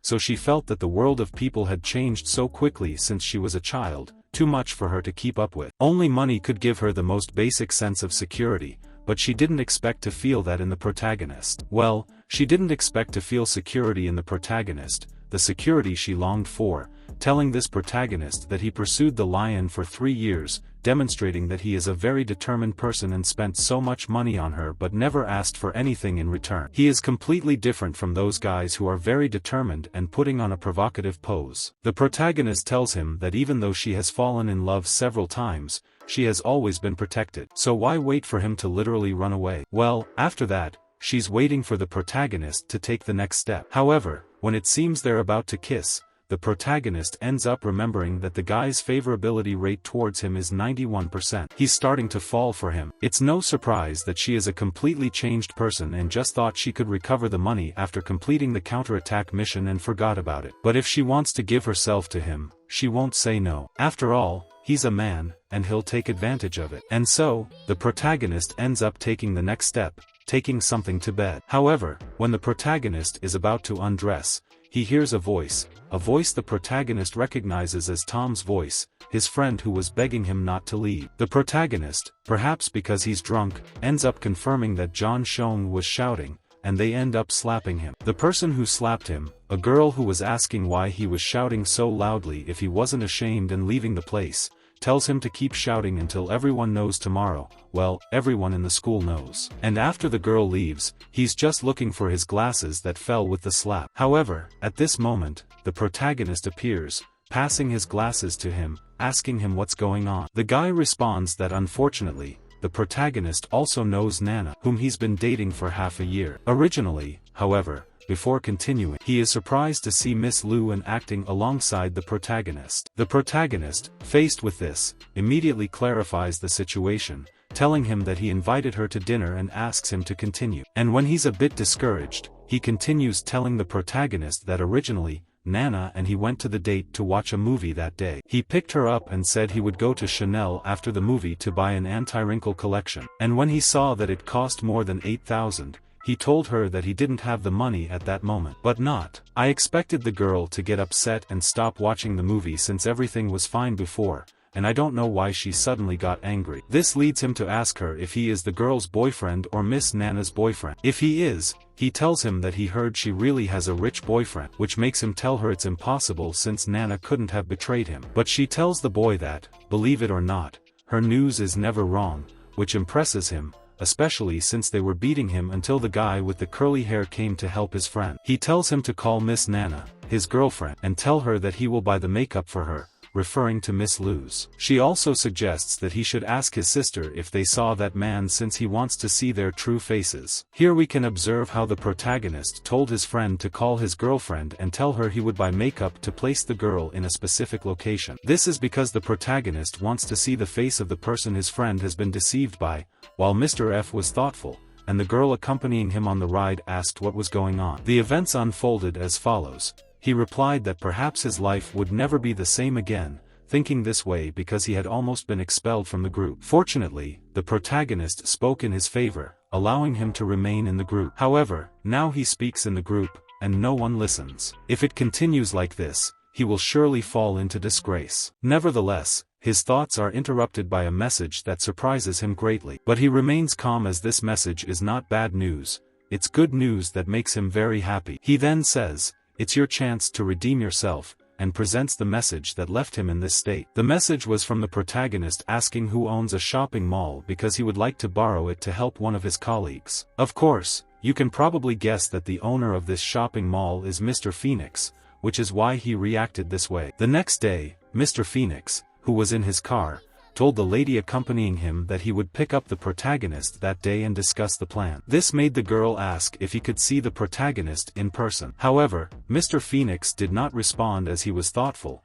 telling himself that the most important reason he brings the girls is to make it clear to the protagonist that he dares not have irrational thoughts about AU anymore. But when they finally arrive at the agreed location with the protagonist, she asks excitedly, "Where is the legendary protagonist?" He surprises the protagonist as he is dressed like a normal person. This makes her wonder if he's broke, but let's be honest, the protagonist is dressed like a person without money at the moment. However, while the girl wonders about this, Mr. Fendi finds it interesting that even in a simple environment the protagonist stands out like a Luciana de Escudero. So he tells her that he spends hundreds of millions but still has a modest breakfast, saying, to him, "That's brilliant." This surprises the protagonist a bit, who tells him that he came to this place because it's cheap and delicious, highly recommended. Also, he tells him that they should go to the beach immediately, and the details will be mentioned on the way. While at the beach, it is raining. The protagonist's friend, who was watching his girlfriend from afar, thinks to himself that according to the protagonist's plan, he should first ask his girlfriend to wait at the door. Then, Lova's sister will deceive the man to go there as well. So he will wait to see if they meet and if they are really a couple. However, his suspicions are confirmed as he sees his girlfriend kissing another man. This makes him furious,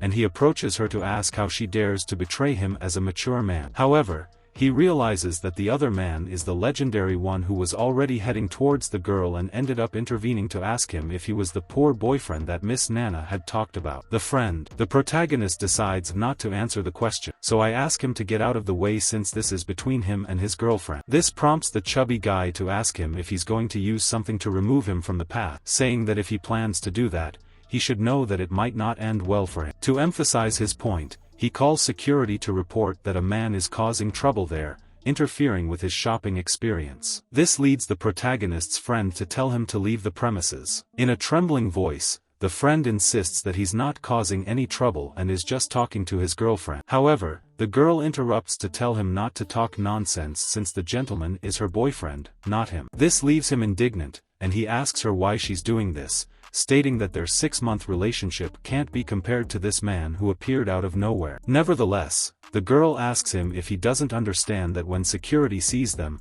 Mr. Chu is a VIP millionaire customer of this shopping mall. This type of treatment is also received by her. Additionally, she asks him how he can be her boyfriend, how he can endure the difficulties, saying that everyone has to think about their own future. The chubby guy also tells him that he should think about making money instead of having a girlfriend so that he can find a 20-year-old girlfriend when he is 40. However, at the location, Mr. Fim ends up appearing, and the chubby guy recognizes him just by looking at his car, as he told us that he is the youngest son of the owner of the Meridia Hotel and also the owner of the Gym Vi Plaza. Furthermore, he has already done many business deals with him, which surprises the girl because, to her, the chubby guy is amazing. However, they believe that Mr. Fia would greet the chubby guy, but he just walked past him and went to hug the protagonist's friend to ask if he is there to impress the Downtown Foundation, saying that he hopes he reconsiders this investment since they have 2 other malls to develop. This leaves the chubby guy with more questions than answers,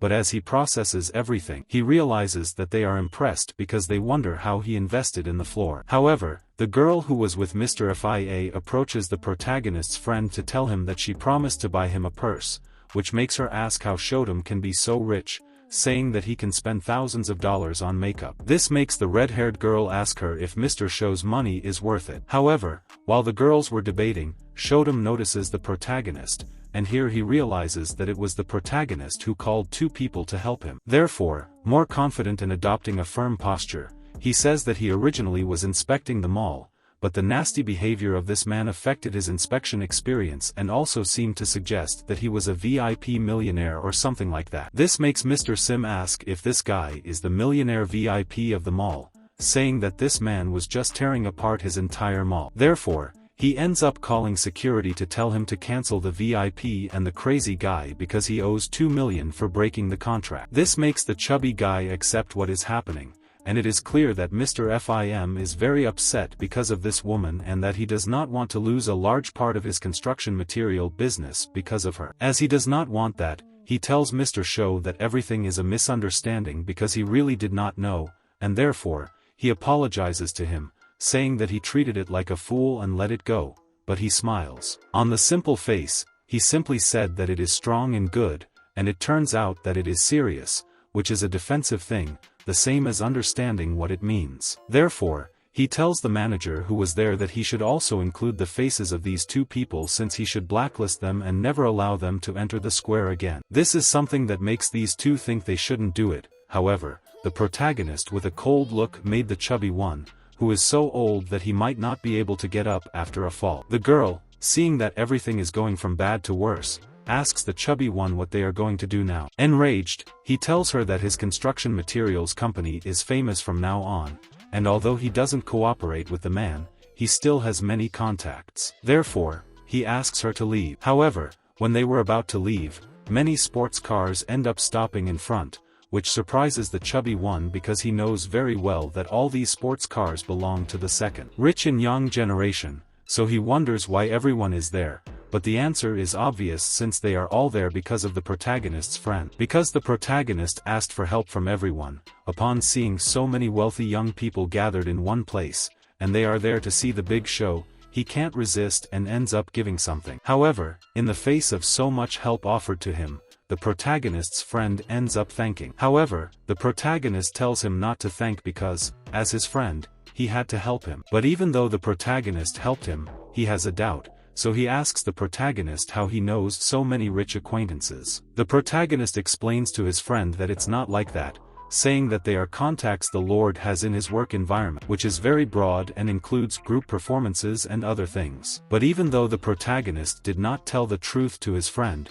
he ended up believing in his words. After thanking, the protagonist's friend leaves, but the girl who was watching from afar stays. Seeing the protagonist, she becomes pensive. However, before they could explain what she was thinking, the protagonist interrupts to thank her, suggesting that she might want to invite everyone for a hot meal. As the protagonist's proposal is not bad, everyone agrees, and the Lord comes to say that they should go to the subbar on the 7th floor of the mall, something everyone accepts, including the protagonist, who thought he had never been to such a luxurious place. Therefore, the protagonist wonders if it's not too expensive, but of course, he has no right to ask that. After that, they go to the Silver Moon Hotel, and all the wealthy young people were already gathered there. One of the wealthy young men there comments that the protagonist gave 100 million to each of 3 stars the day before, so in just one day, the number of beautiful girls registered on the entire platform doubled. This makes one of them say that the protagonist feels like a poor man, causing others to suspect that the protagonist is the son of one of the most invisible tycoons in the capital. While they are discussing this,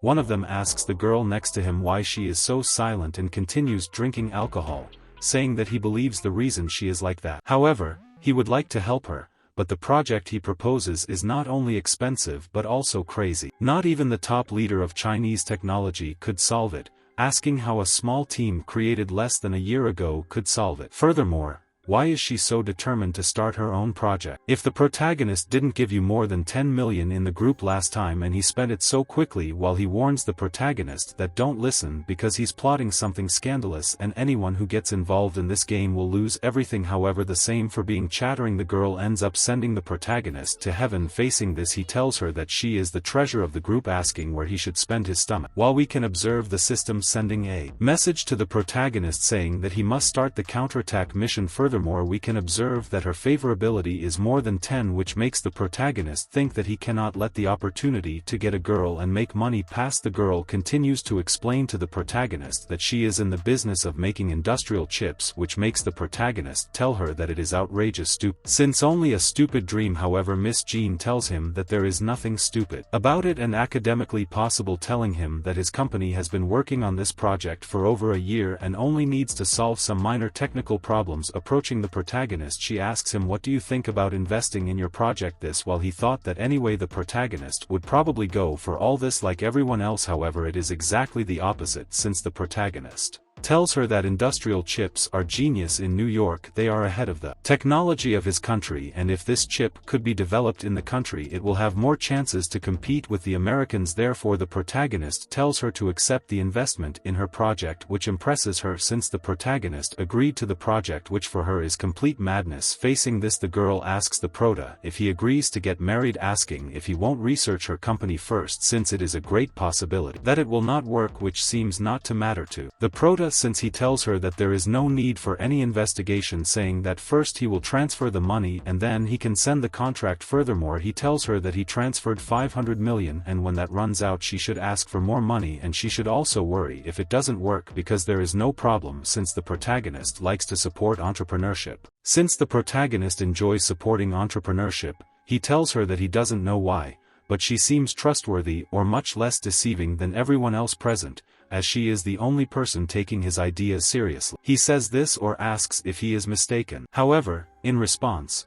the girl does not answer the protagonist. Instead, while looking at her phone, she receives a message stating that she has received 500 million in her account. Surprised, she looks at the protagonist and says, well, she says that, and the protagonist truly believes her. Meanwhile, we can observe how her favorability increases by another 20%. The protagonist is surprised that she invested so much money in such a project, and people say that this money will probably be lost. Therefore, as this is not normal, they ask if the protagonist fell in love with Miss Young and bought her smile with money. However, this is far from the truth. The protagonist says goodbye as he has unfinished business, leaving the girl impressed. Although he invested money, he didn't give it much importance. But something happened when the protagonist left. Everyone started to argue because he forgot to pay the bill. None of them wanted to pay, but the protagonist thought differently, stating that it was too expensive, and he couldn't afford to pay. He said he didn't feel like inviting them. After some time passes, we transition to Miss Jean's house,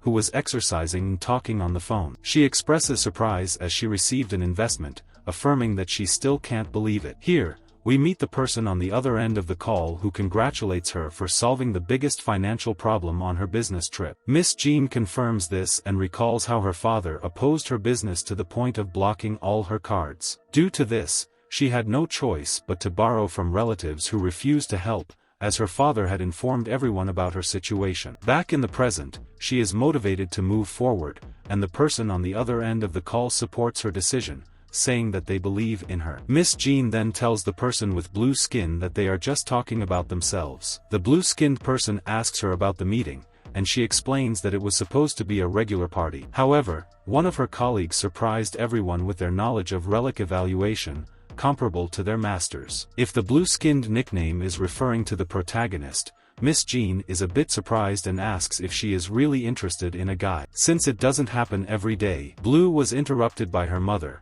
who told her it was time to leave. Before leaving, her mother reminded Blue that Mr. Chow represented the Chow family, which would become the curator of their museum in the future. Blue reluctantly agreed, but didn't seem happy with this decision. The story then shifted to the protagonist, who was arriving at the dormitories. Upon entering, he noticed that his friend was sick. He asked what was happening, and his friend explained that he had a fever and asked the protagonist to cover his shift at work that night. He agreed to do it for $50, as he had nothing else to do. While looking for a uniform, the protagonist realized that Gut worked the night shift at the museum 7 nights a week, and Zotam couldn't replace him due to Gut's fear of the dark. Therefore, he found himself obliged to help his friend. Leaving the place, the protagonist told his roommate that he was going to work, and he should rest. His friend supported him, saying he should go out once and for all and visit a museum. Facing the museum, the protagonist, who was already there, replaced his friend and noticed that there was no one in the museum that day. He checked his phone and wondered why not spend some money on enjoyment. While the protagonist was spending his money, a car appeared, and 2 people got out. It seemed that the man who got out of the car was Mr. Chow, who asked the museum guide to accompany him. The guide pointed the way, but the protagonist was distracted by his phone, which Mr. Chow noticed. He asked the guide if they had hired a blind person to work at the museum since the protagonist didn't even stand up to greet him. The protagonist finally stood up, apologized, and welcomed them. Mr. Chow asked if the protagonist was a university student working temporarily at the museum, which surprised the guy. She commented that the protagonist seemed more suited to be a security guard. Mr. Chow agreed and mentioned that the protagonist's excuse seemed sincere. The protagonist replied that in school, he learned not to judge people by their appearance, not to judge a book by its cover. Mr. Chow was impressed with this response but still dissatisfied. He asked if the protagonist planned to give him lessons. The protagonist denied it and said that he, too, was an enthusiast like Mr. Chow. Offended by the protagonist's disrespect, Mr. Chow asked the guide not to want to see him at the museum from the next day. However, the guide explained that they needed staff and would continue working together. Mr. Chow became furious and told the guide to shut up, questioning who the protagonist thought he was. He insisted that the protagonist be removed immediately. The protagonist agreed with Mr. Chow and followed him down the path as the director was waiting. While observing from a distance, the protagonist noticed that the guide mentioned the director's name, Jay, making him think that the museum belonged to the John family, i.e., Blue's family. Therefore, he decided to go in and talk to her. On the second floor, Mr. Chow was welcomed by the director, who greeted him and shook his hand, expressing happiness that he wanted to contribute to the preservation of history, and his family was delighted with. Calling her Blue, he told her that she should show him the museum, which she accepted. However, as Blue passed by him, her father, the investment of Mr. Chow is very important, and they rely on him for it to be a success. With that said,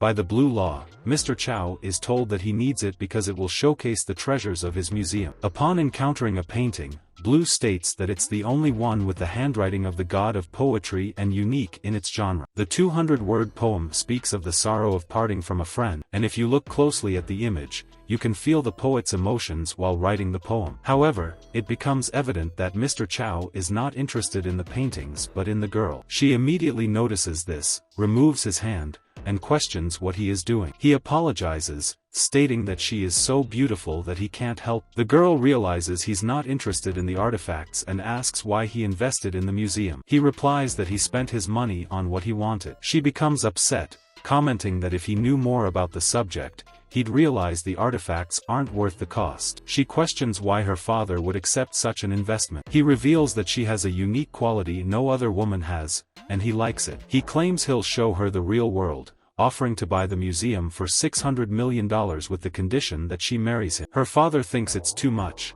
and she declares she'll never marry him. She asks her father to send him away, but he's considering the 600 million. He reveals the truth. After 2 consecutive years, the eel museum can't function and is on the brink of destruction. Mr. Chow isn't there to invest but to buy the museum. The girl is shocked, asking her father what he said. Mr. Chow approaches, claiming he's the last hope to save them from bankruptcy. He reassures the father that his daughter will have a better life if she marries him. The girl turns to her mother, questioning if she should sell herself to this man. The mother apologizes, claiming she's worthless and leaves the decision in her hands. The father adds that he didn't want to marry her off this way, but if they don't sell the museum, they'll go bankrupt. The father continues, stating that most of these artifacts are bought by distributors and collectors with low profits or end up on the black market, leaving the girl conflicted. She remembers telling her father when she was little that their artifacts were precious, and she could see who made them. She disagrees with people who buy or sell artifacts on the black market, thinking that the rich don't value them and only care about making money. She thought there were things money couldn't buy, but facing reality, she realizes everything is fragile. Mr. Chow, seeing the pensive girl, assures her that he'll be good to her after the marriage. He promises to buy another museum if she gives him a child. The girl, realizing she has no other option, reluctantly accepts. She informs everyone that she understands what is happening and accepts. Her father praises her growth and pride, urging her to sign the contract. After a while, the contract and guide are brought in. The guide states that the agreement will take effect after both parties sign and cannot be altered. The girl's father has no issue with this, as Mr. Chow is very generous. Mr. Chow assures the mother that her daughter will be happy marrying him. Having no other choice, the girl signs the contract. Pen in hand, ready to sign something he seems very happy or eager to happen. However, the girl clearly doesn't want to sign at all, as she can be seen with tears in her eyes. Nevertheless, they end up listening to the gods,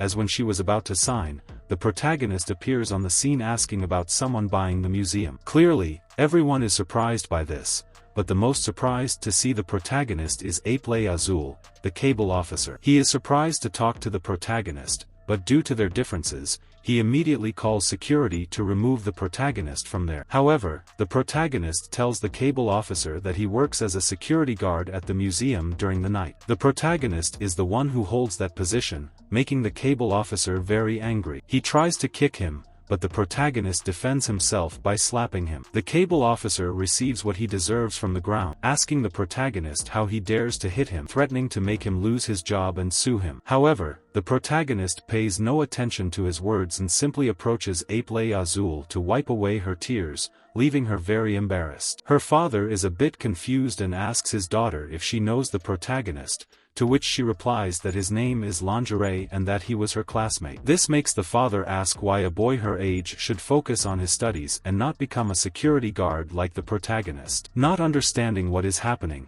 the protagonist will let it go but will have to apologize to the cable officer and pay for what he did. However, while the father and daughter talk, the protagonist reads the contract and breaks it, surprising everyone. Grabbing the contract, the cable officer asks the protagonist what he did, but the protagonist did it for a reason. He offers $1 billion for the museum. This makes the cable officer mock the protagonist, saying he is talking nonsense and asking how a simple security guard can have so much money. He says that if he really buys it, he'll eat his hat. However, the protagonist rejects it, saying that the last person who said that lost and didn't fulfill his promise. The parents of Aple Azul, upon hearing the protagonist's offer, are surprised and ask her if the protagonist is rich. However, the girl apparently knows nothing about the protagonist and tells her parents that she doesn't know if he is rich. On the other hand, the cable officer calls 15 people to tell them that there is an idiot at the museum causing trouble and tells them to bring some people there to teach the protagonist a lesson. While the cable officer was talking, Aple Azul wonders what the protagonist is doing there since he shouldn't be there. However, Aple Azul's father approaches the protagonist and tells him that obviously the protagonist is there for his daughter and that he won't say anything. He says that if the protagonist can guarantee $1 billion, the first payment should be for Pedro, the floor consisting of just 4 words, "Buy it for my daughter." However, the cable officer, seeing the protagonist holding the contract, tells him not to do it because he can say he doesn't have money and leave. However, the protagonist once again ignores his words while reading the contract and feels bad because he is about to treat the girl as an object, and all of this seems very strange and disturbing, and this only happens to him. However, looking at the artifact that the girl was showing to the cable officer earlier, he realizes the great significance it has. In fact, it has a great poem written on it that says, "The setting sun stretches over the withered willows only for a gentle wind, and the shadow is soaked with tears." Approaching the cable officer, he realizes that the artifact has great power, leaving everyone confused, or rather, they don't understand what the protagonist is doing. However, they are surprised when the protagonist mentions that he wants to change the contract, and as the protagonist wants to change the contract, the protagonist approaches someone to ask them to do this quickly. The guide apologizes but cannot change the contract. Meanwhile, the father of the girl with blue eyes tells the protagonist not to dare to pay a penny less. However, the protagonist insists that he only wants to spend those billions to buy the museum, and the artifacts are not included in the cost. He mentions that these paintings, calligraphy, and artifacts stored in the museum are priceless and cannot be measured in money, so they still belong to the family. Approaching the girl with blue eyes, he tells her to have respect and genuinely loves these artifacts. Therefore, the right to use the museum and eliminate the artifacts should belong to the girl with blue eyes. Additionally, he states that he will be the largest shareholder with the absolute right to make decisions, and the girl with blue eyes will be the owner of the Anian Museum. He signs the contract in her name with a charming smile, telling her that if she needs money for the museum or has any personal problems, she should call him. This increases her favorability by another 20%. However, when the protagonist swipes his credit card, he succeeds, and it shows how the protagonist spent billions, leaving everyone astonished, wondering how rich the protagonist must be. Only Mr. Chow is terrified, thinking about how the protagonist can spend billions like that. Another person, a blue-eyed girl who was visiting, approaches the protagonist and asks why he did it. The protagonist smiles and says that he will buy all the remaining artifacts in China, emphasizing that these artifacts are treasures belonging to the Chinese people. Mr. Chow overhears this and mentions that the protagonist just bought a museum with a complete collection worth over $500 million, and he talks about bringing back artifacts from around the world. He suggests that if the protagonist is so interested, he should attend the auction in Japan next month, where there are paintings of miles of mountains and rivers, crystal statues of the goddess of mercy, each worth over $1 billion.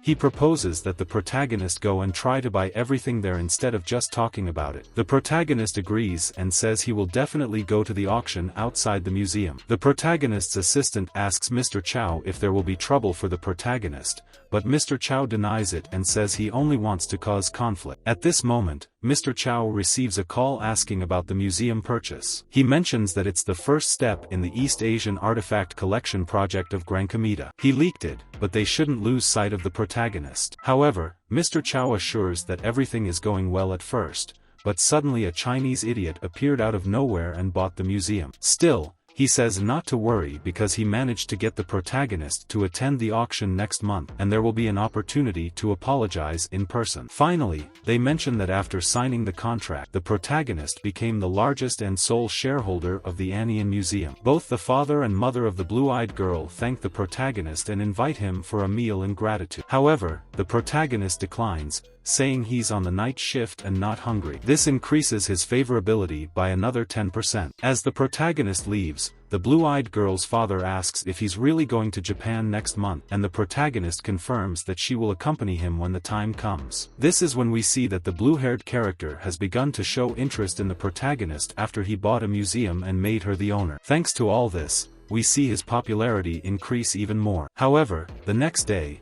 the protagonist, who was going to class, tells us that he was on duty at the museum the night before, and the blue-haired girl talked to him until midnight. But when he least expected it, she involuntarily fell asleep, and now he will have to sit with her since she didn't complete the sentence. The protagonist couldn't consume anything last night, as both the light and act of the protagonist's ex-girlfriend noticed it. They approached him to ask what was happening, expressing concern. The protagonist, feeling their worry, explained that lack of sleep is not good and suggested they go home and rest. However, the protagonist's current girlfriend, slightly jealous, questioned him and suggested he sit next to her in class in a seductive manner. She proposed he could lay his head on her lap to listen and rest at the same time. The protagonist rejected this proposal, asking why she was clinging to him again, questioning if she didn't remember what she had said before. Before the protagonist could finish his sentence, she interrupted, stating that she remembers everything but can't help being deeply in love with him. She doesn't care if he's rich or not, she just wants to start over. Showing a crane, presumably a gesture of sincerity, she tells him to appreciate and correct his past mistakes. The protagonist thinks to himself that she has made 999 of these cranes before but discarded them, so she must have been upset about it. However, the crane she made with her own hands will touch his heart this time. Meanwhile, her popularity increases to over 86%. The protagonist realizes she is lying because, to him, 86% is not equal to 100%. He knows she is not completely in love. He thinks his ex-girlfriend is not the type to be moved by kindness.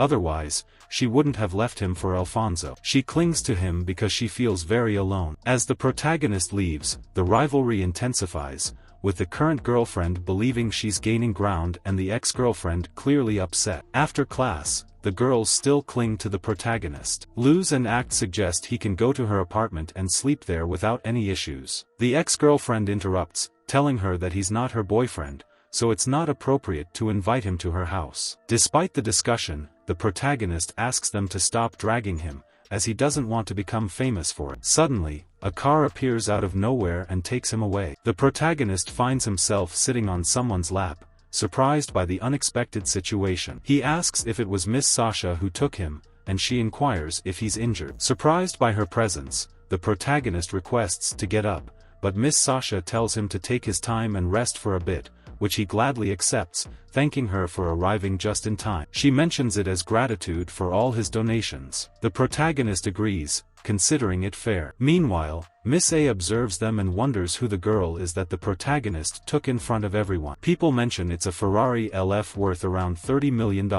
Some wonder how the protagonist, seemingly an ordinary person, managed to get such a car. The boy managed to win over this rich girl while others believe that she must also be rich and famous. However, they are all wrong. Snow, the protagonist, becomes upset hearing the comments from other guys, knowing that other rich girls will probably approach him now that they know he is wealthy. Acting on this realization, she mocks him, recalling that she used to ignore him before but can't anymore. Snow believes that Agir is just boasting and doesn't believe her. However, she remembers that the protagonist is simple and wonders how long he will withstand such harassment. She takes a firm stance, declaring that the protagonist is her ex-boyfriend and belongs only to her. Her popularity increases even more with this statement. Meanwhile, the protagonist receives many notifications from the system, informing him that Lu's favorability level has increased to over 90%, triggering a hiring level. He is surprised and asks what is happening. The system informs him that 800,000 units of the game's currency were spent on his girlfriends,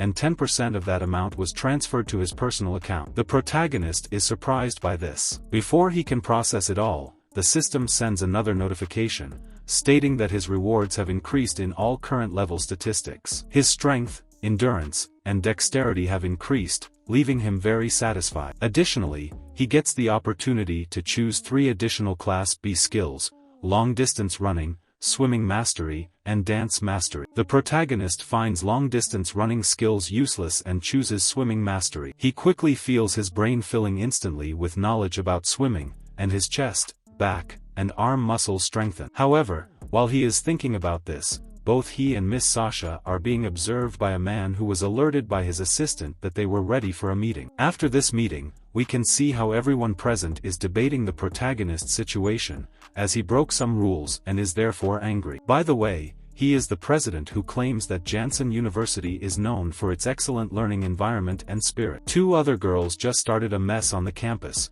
complicating their relationship. His new girlfriend began running across the campus at full speed, and now everyone knows about it. The protagonist surprises this man, Mr. Chuck, who asks if these boys are not from the literature department. The boy's name is Linger, our protagonist. The president tells him that the previous student council president always praised him and said that the literature department man is a serious and responsible person. However, he also reprimands the protagonist for his unacceptable behavior and promises to take immediate action to punish him. The protagonist responds that the student council should support all university students, admit their mistakes, and promise not to break the rules again. The next day, the protagonist is accompanied by one of his colleagues, who says that the student council really went too far, forcing him to clean the pool throughout the semester. However, the protagonist doesn't seem upset. He explains that rules exist for the safety and well-being of everyone in the university community. While he was cleaning the pool, some girls began to notice his growing popularity. As he saw this happening, he thought that the protagonist was just another conqueror. However,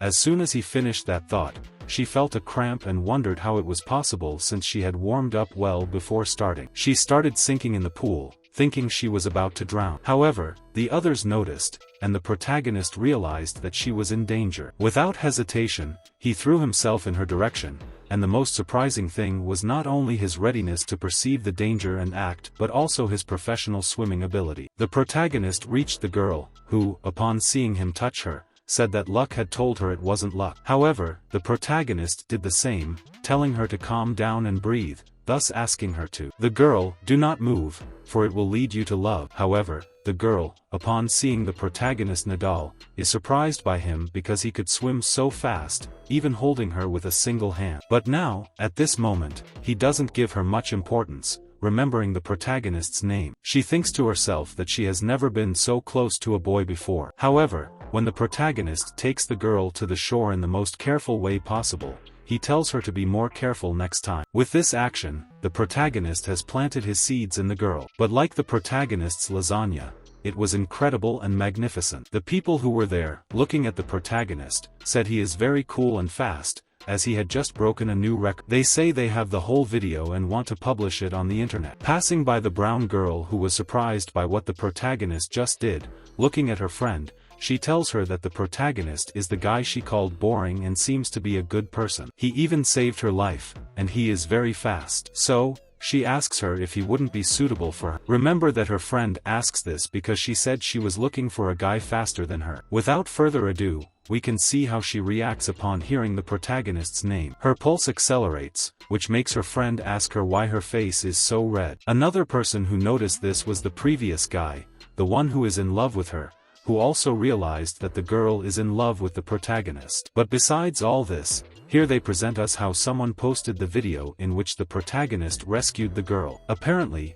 this video became famous simply because the protagonist is very fast, and when I say fast, he is really fast, as he even broke the record that existed. However, someone who was not satisfied with the protagonist's impact is the president, who angrily says that he will definitely destroy him. The truth is that it is not clear why he feels this way, as he seems to have a hatred for the protagonist. The next day at the student party, someone argues that the student party was organized by the student council and that there will be a big mysterious prize. The student council decided to invest a lot in this occasion. Also, as the students were there, let me tell you that both were really handsome. However, Lucy tells the protagonist's ex-boyfriend that she looks very beautiful that day, but it's a pity that the protagonist is not paying attention to her because he is very well dressed. However, instead of getting upset with her, he thanks her for the compliment and says he hopes she enjoys the night to the fullest because everything will change after that night. These words make her think that the protagonist's ex-girlfriend is plotting something. However,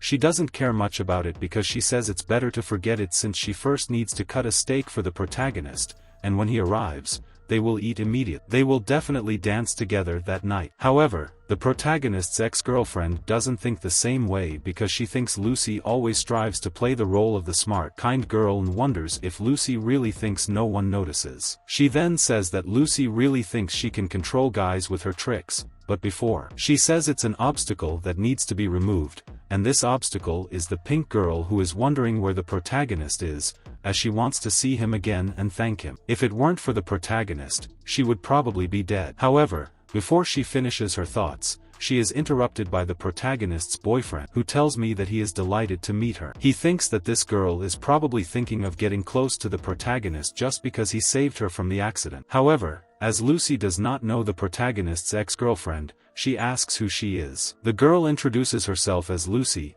the protagonist's girlfriend, and asks if a new video is talking about her. She then says that her boyfriend has always been very responsible and kind, frequently helping people, and the protagonist pursued her for 3 years before she finally accepted to be his girlfriend. Laughing, she asks if Lucy knows why she's saying this and then says, in the end, they are happy together. She approaches Lucy, saying that she hopes they enjoy the night anyway. He wanted to thank the protagonist, but it's not necessary, as the protagonist will be busy tonight because he has a date. Putting on a Santa mask, she asks if he understands, to which he responds affirmatively. While staying in place, she shouts again that he understood, and the protagonist's boyfriend, realizing that he managed to distance the girl from the protagonist, says that he has no chance against her. This happens while we can observe how her popularity increases, giving her a popularity rating of 91%.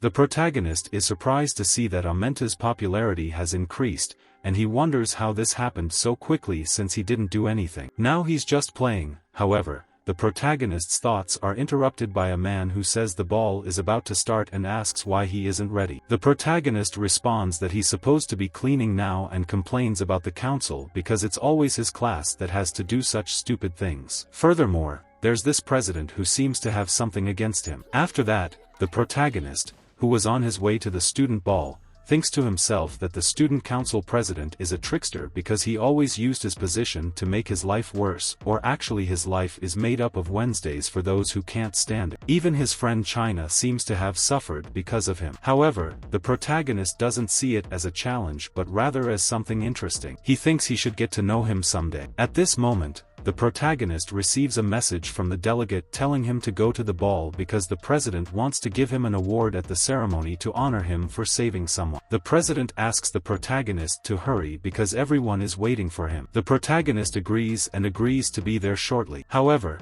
he wonders why an award ceremony seems more like a party than anything else. Additionally, the protagonist says that if they are not attacked, he will not attack. But now that Guincho has taken his first step, the protagonist says he will have fun with him tonight even if he is a bit strange. As the protagonist is walking calmly, he notices that he is being watched by a man who is the uncle infatuated with the red-haired girl holding a brick. He stole his glory, so the protagonist didn't want to, and so he decided to break the protagonist's legs. However, the protagonist easily dodged with a quick move, grabbed the boy by the head, and threw him to the ground, giving him a strong blow. After defending himself, the protagonist remembered that this guy was Rose's classmate, so he asked why the boy attacked, and the protagonist said he was just asking if he was going to hurt his face since the boy had stolen his fame and his girlfriend. The protagonist asked who the girl was, and the clearly disturbed boy said she was just anybody because he had been chasing her for a long time, but she didn't even notice. Now he was the protagonist whom she didn't even remember the name of. Seeing them together, she healed,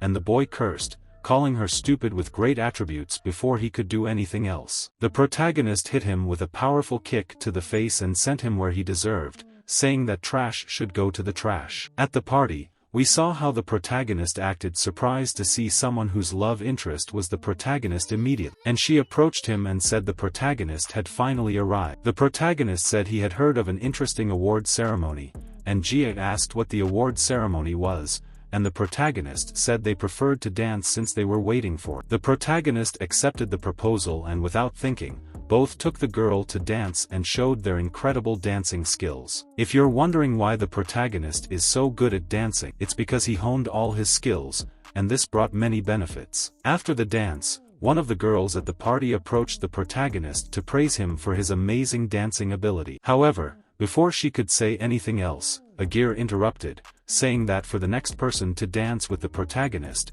she could wait outside. This left the girl breathless, and she suggested he rest, although Agir was defending the protagonist. She thought he couldn't fully defend him because many girls approached the protagonist to invite him to dance, which made the other boys at the party jealous of the protagonist. One of them asked if the protagonist was just a famous flatterer, questioning why all these girls were suddenly after him. It was when the student council president said he was going to give an award to him, they wondered if the protagonist deserved it. Another colleague said the student council president knew what he was doing, a good person. However, he ended up appearing to tell the boys who were speaking ill of the protagonist that they shouldn't say that since the protagonist really saved someone by approaching him and offering something. The protagonist says his university needs students like him to be role models on behalf of the student council and all the students. They would like to toast to him. However, before drinking, the protagonist stares at it for a moment. Upon this, the president asks the protagonist what's going on,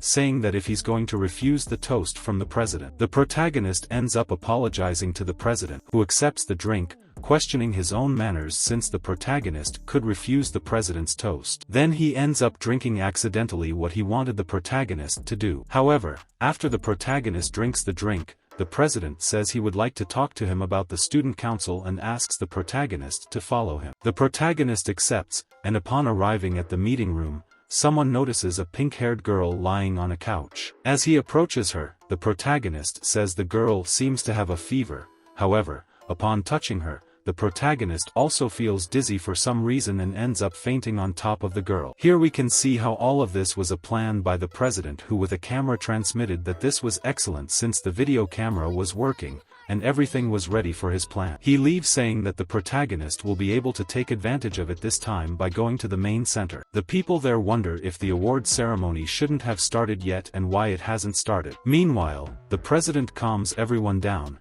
saying they shouldn't be so impatient since the protagonist will be there soon. He thinks that what he gave to the protagonist should have already taken effect.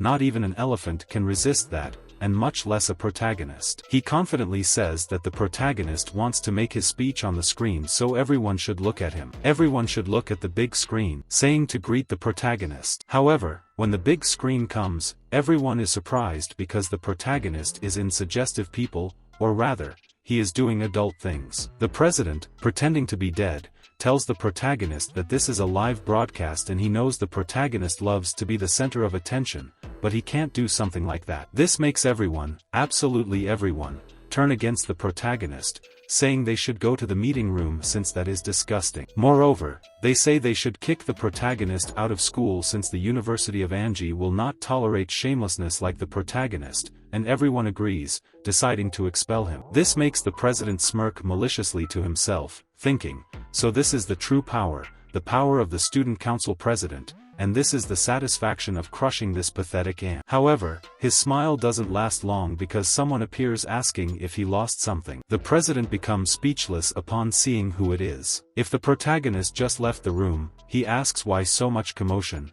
saying, so who are you going to expel from the university? The glory and beauty should have been for him, but the protagonist appeared out of nowhere and stole his glory. After the protagonist suddenly appeared, the president was surprised. The protagonist noticed the president's reaction and asked why he was so scared to see the president. Impressed upon seeing the protagonist, he asked who was in the room since the protagonist was there. The protagonist replied that how could he know since the president was the one who organized the program. As they talked, the audience began to murmur.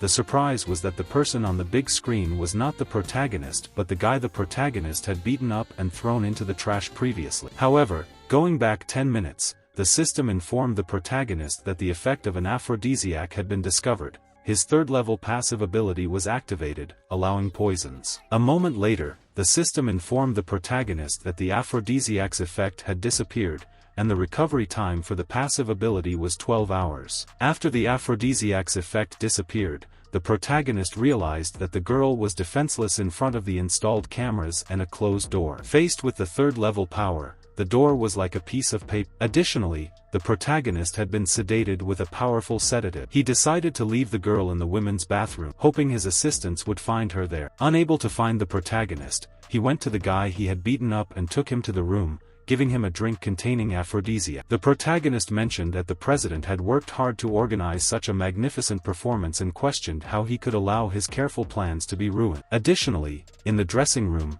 there were plastic models and wigs that the protagonist used to deceive the president into believing he was still present while the president was impressed with what he saw. The protagonist commented that the president was really sick to do that. The guy then took off his clothes and began to behave inappropriately with a girl. The shocked president told the protagonist that this couldn't be true because he heard him fall onto the wheel. However, upon realizing what he said, the president immediately covered his mouth. The protagonist, like everyone else, heard what the president said. The protagonist asked the president if he wanted to tell the truth to everyone. While everyone was impressed, the protagonist continued to tell the president that he needed to tell the truth not only to him but to everyone in the room, asking exactly how he saw him fall. approaching him closely and looking at him threatening. The protagonist tells the president that he was talking incessantly just a while ago, but now suddenly lost the gift of speech. However, as the protagonist says this to the president, we can observe a person approaching them. This person asks the protagonist what the hell he's doing and pointing to the protagonist,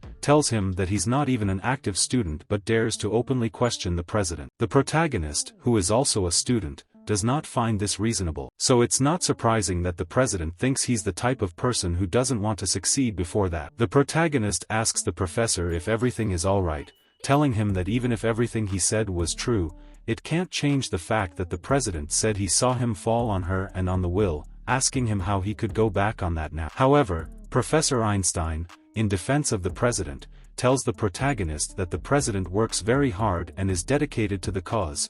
He even organizes award ceremonies for people like him. While pointing to the protagonist, he continues telling him that not only did he decide not to do the program, but he also didn't speak at the con room. Instead, he put the president in an uncomfortable situation with his views and ruined the spirit of the university. Therefore, the protagonist should be punished with a disciplinary sanction to restore a great environment for teachers and students. However, after saying this, we see two people looking at each other, seeming to be planning something. These people begin to say that if the protagonist committing such a serious offense will only be punished, they will not accept it because he is not worthy of the president's favor. While the other also supports his colleague, saying that the protagonist should be expelled from the university immediately. This causes everyone to agree that the protagonist should be expelled literally. Everyone was in agreement with this idea except an act who tried to make everyone reconsider by questioning ego, asking what was happening since it is clear that the president was the one who organized everything against the protagonist. However,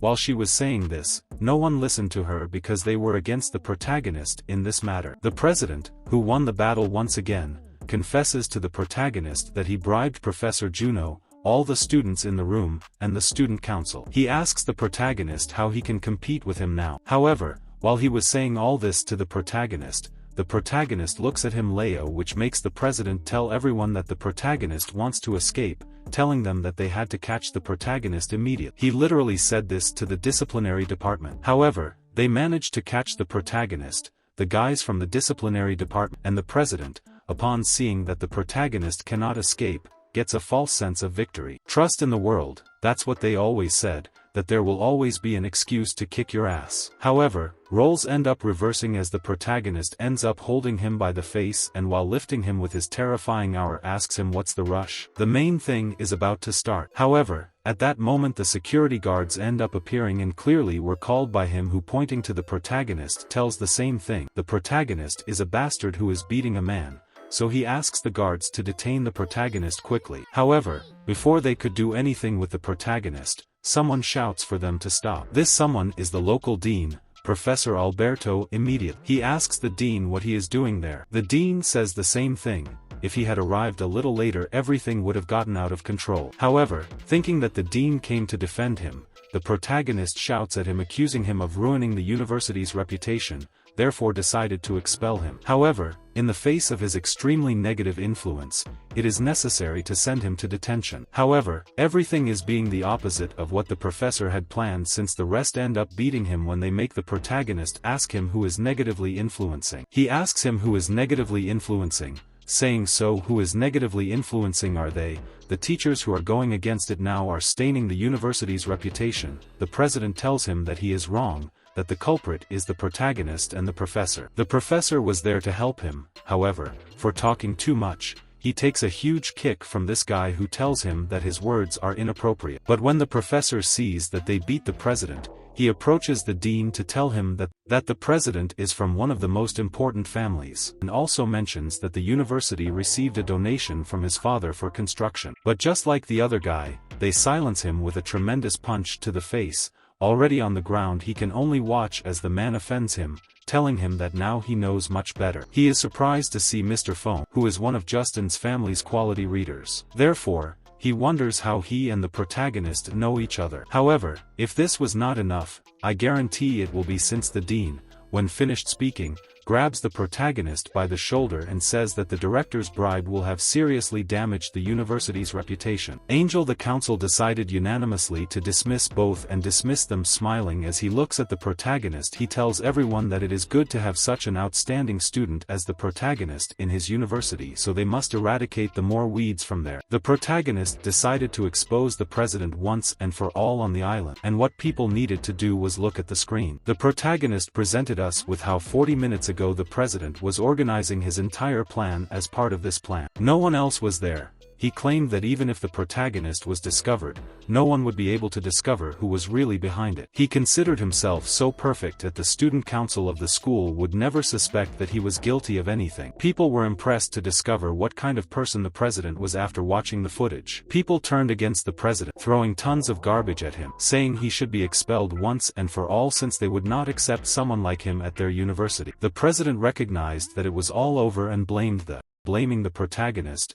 desperately lunges towards him with a blank soul. However, the protagonist, in a quick and simple movement, grabs the president's knife and puts his foot so that he falls into the crowd. Seeing him fall in a place where he shouldn't, the protagonist, relevantly, tells him it's time to leave the stage. The audience, with great anger, hates him completely. However, we all know he deserved it. After that, someone from the audience tells the dean that the student council needs to choose a new president as soon as possible. The protagonist gently suggests that he help justice expel the people who threatened his university, so why not become the student council president? Literally, the Wild West is telling the protagonist he should take the lead. This proposal impressed everyone in the audience, not so much because the protagonist would become president, but because it was recommended by the dean himself. They said it was amazing because the dean reversed the whole situation in one move. As you know, there are ups and downs, some agreed, and others didn't, starting with the protagonist. However, as he approaches the proposal,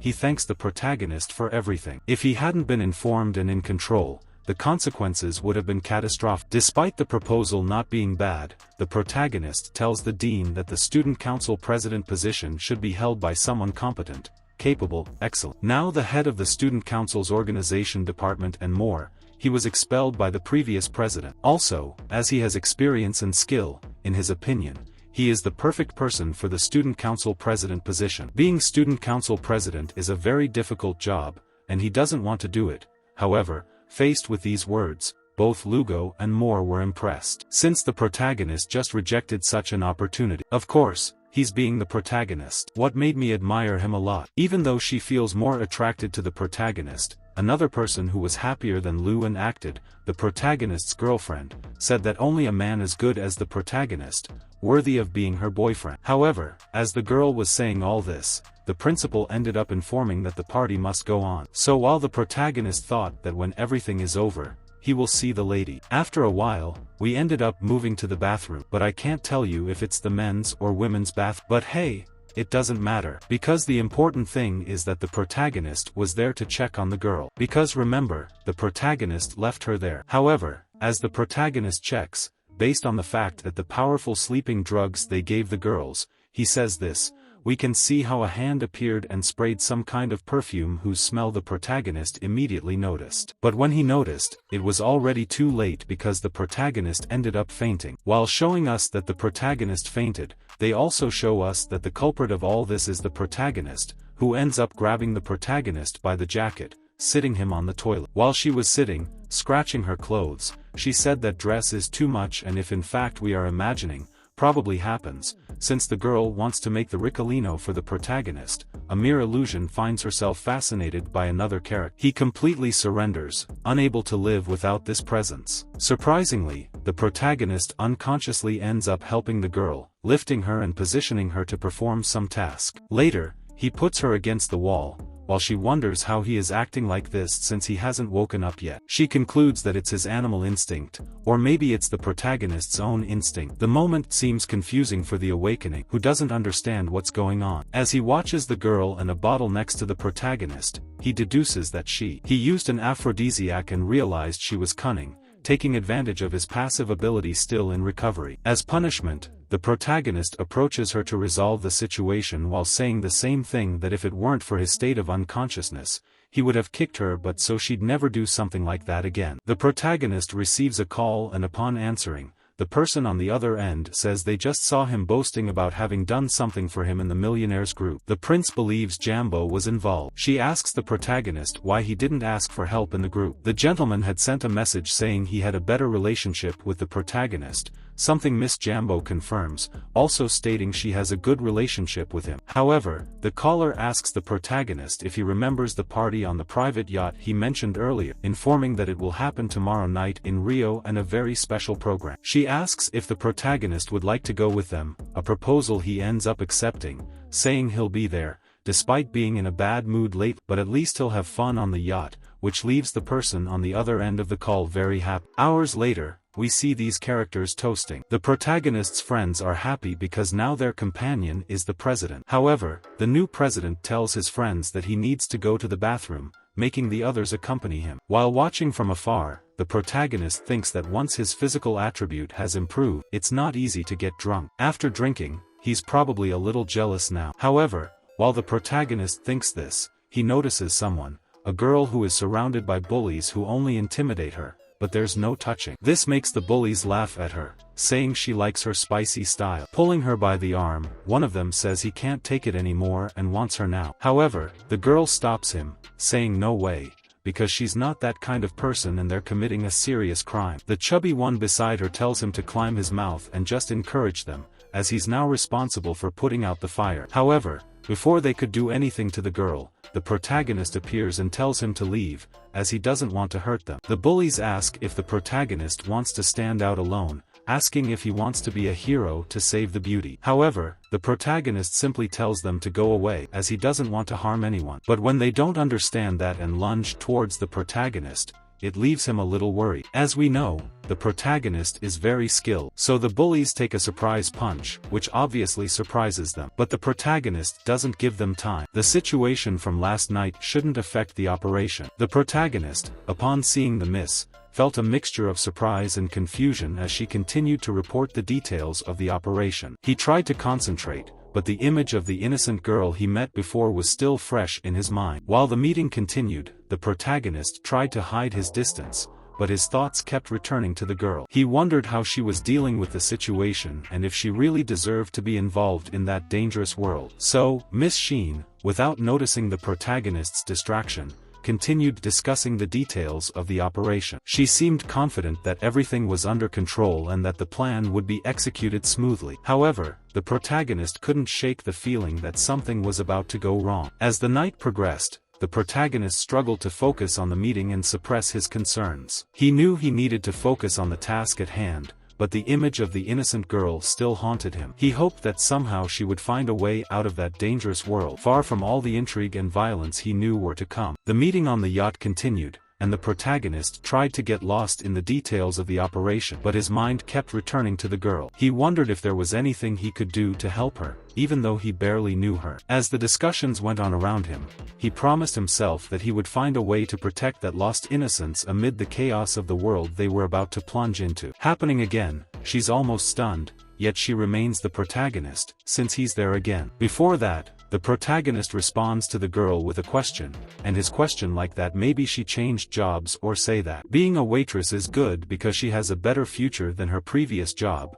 but the girl simply welcomed the protagonist. I thought that as long as the protagonist didn't interrupt his actions, everything would be fine. However, this man ends up clearly calling the girl, as the girl is on duty. She ends up approaching this man to ask if he wants champagne, something he asks her how she is a waitress on that ship and doesn't know what is Serbian. He tells her, then, the boss who wants to do something different that day, so they would play with him. Also, Boss King is a powerful man and, therefore, he won't treat her normally, playing several money games with Miss Chan. He tells her that they had a lot of fun that day, but they have to have a little more fun, telling him that she is very sexy. Bye. So he did the same, collecting the money and going where she was, saying she had to do a good excellent job with him, words that make the girls go completely silent. But she thinks to herself that if this wasn't for the protagonist, the conversation continued to defend her and told the redhead that she was very sorry. However, they don't offer special services there, words that didn't seem to please him much, as he became a little annoyed and called the protagonist a waiter. I asked him how he dared to fight with him, something that made one of the girls next to the redhead stand up and call the protagonist a waiter and a loser, asking if he was a guest. Then she mentioned that he had never been seen before and asked if he was trying to pass himself off as a hero, questioning the protagonist about his invitation. The protagonist replied that he didn't need an invitation, since the captain invited him. They asked why he didn't ask the captain. Hearing all this, they told the protagonist that the ticket for the party cost 100,000 per person, asking if he said the owner of the boat invited him. They asked the protagonist who he thought he was to do this, saying it must be a joke. Others commented that the protagonist was just a poor person who infiltrated the bar, suggesting that he could be a waiter or a thief. They asked why they didn't expel the redhead. He told his colleagues that no matter who the protagonist is, he must kneel and admit his mistakes to the south side, or else he will have his third leg broken. In addition, the waitress must also kneel before him, but in a different way, as they would teach them the game of the rich. However, they regretted the situation, but with the girl thinking to herself that the most important goal is still not movable, so if they close the net now, they will stay here, and even though the protagonist has a little skill, he won't be able to defeat so many people alone. However, while the girl was thinking about this, the protagonist asked the yellow fighter if he is saying that whoever has money can play. If so, the protagonist does the same, agreeing to enter the game. So now the protagonist will call the captain of the ship, words that leave everyone a little puzzled. That said, the protagonist proceeds to call the captain of the ship. However, something unexpected happens when the protagonist calls to answer automatically. She tells the protagonist that the number is wrong when it is available. However, regretting the case, this is how we end this video. But bro, don't be sad about the end of the video, but be happy about what happened. But if you liked it, leave your like. If you want the continuation, leave your comment below, and remember, it's very good that the lazy soul wants everything but nothing reaches.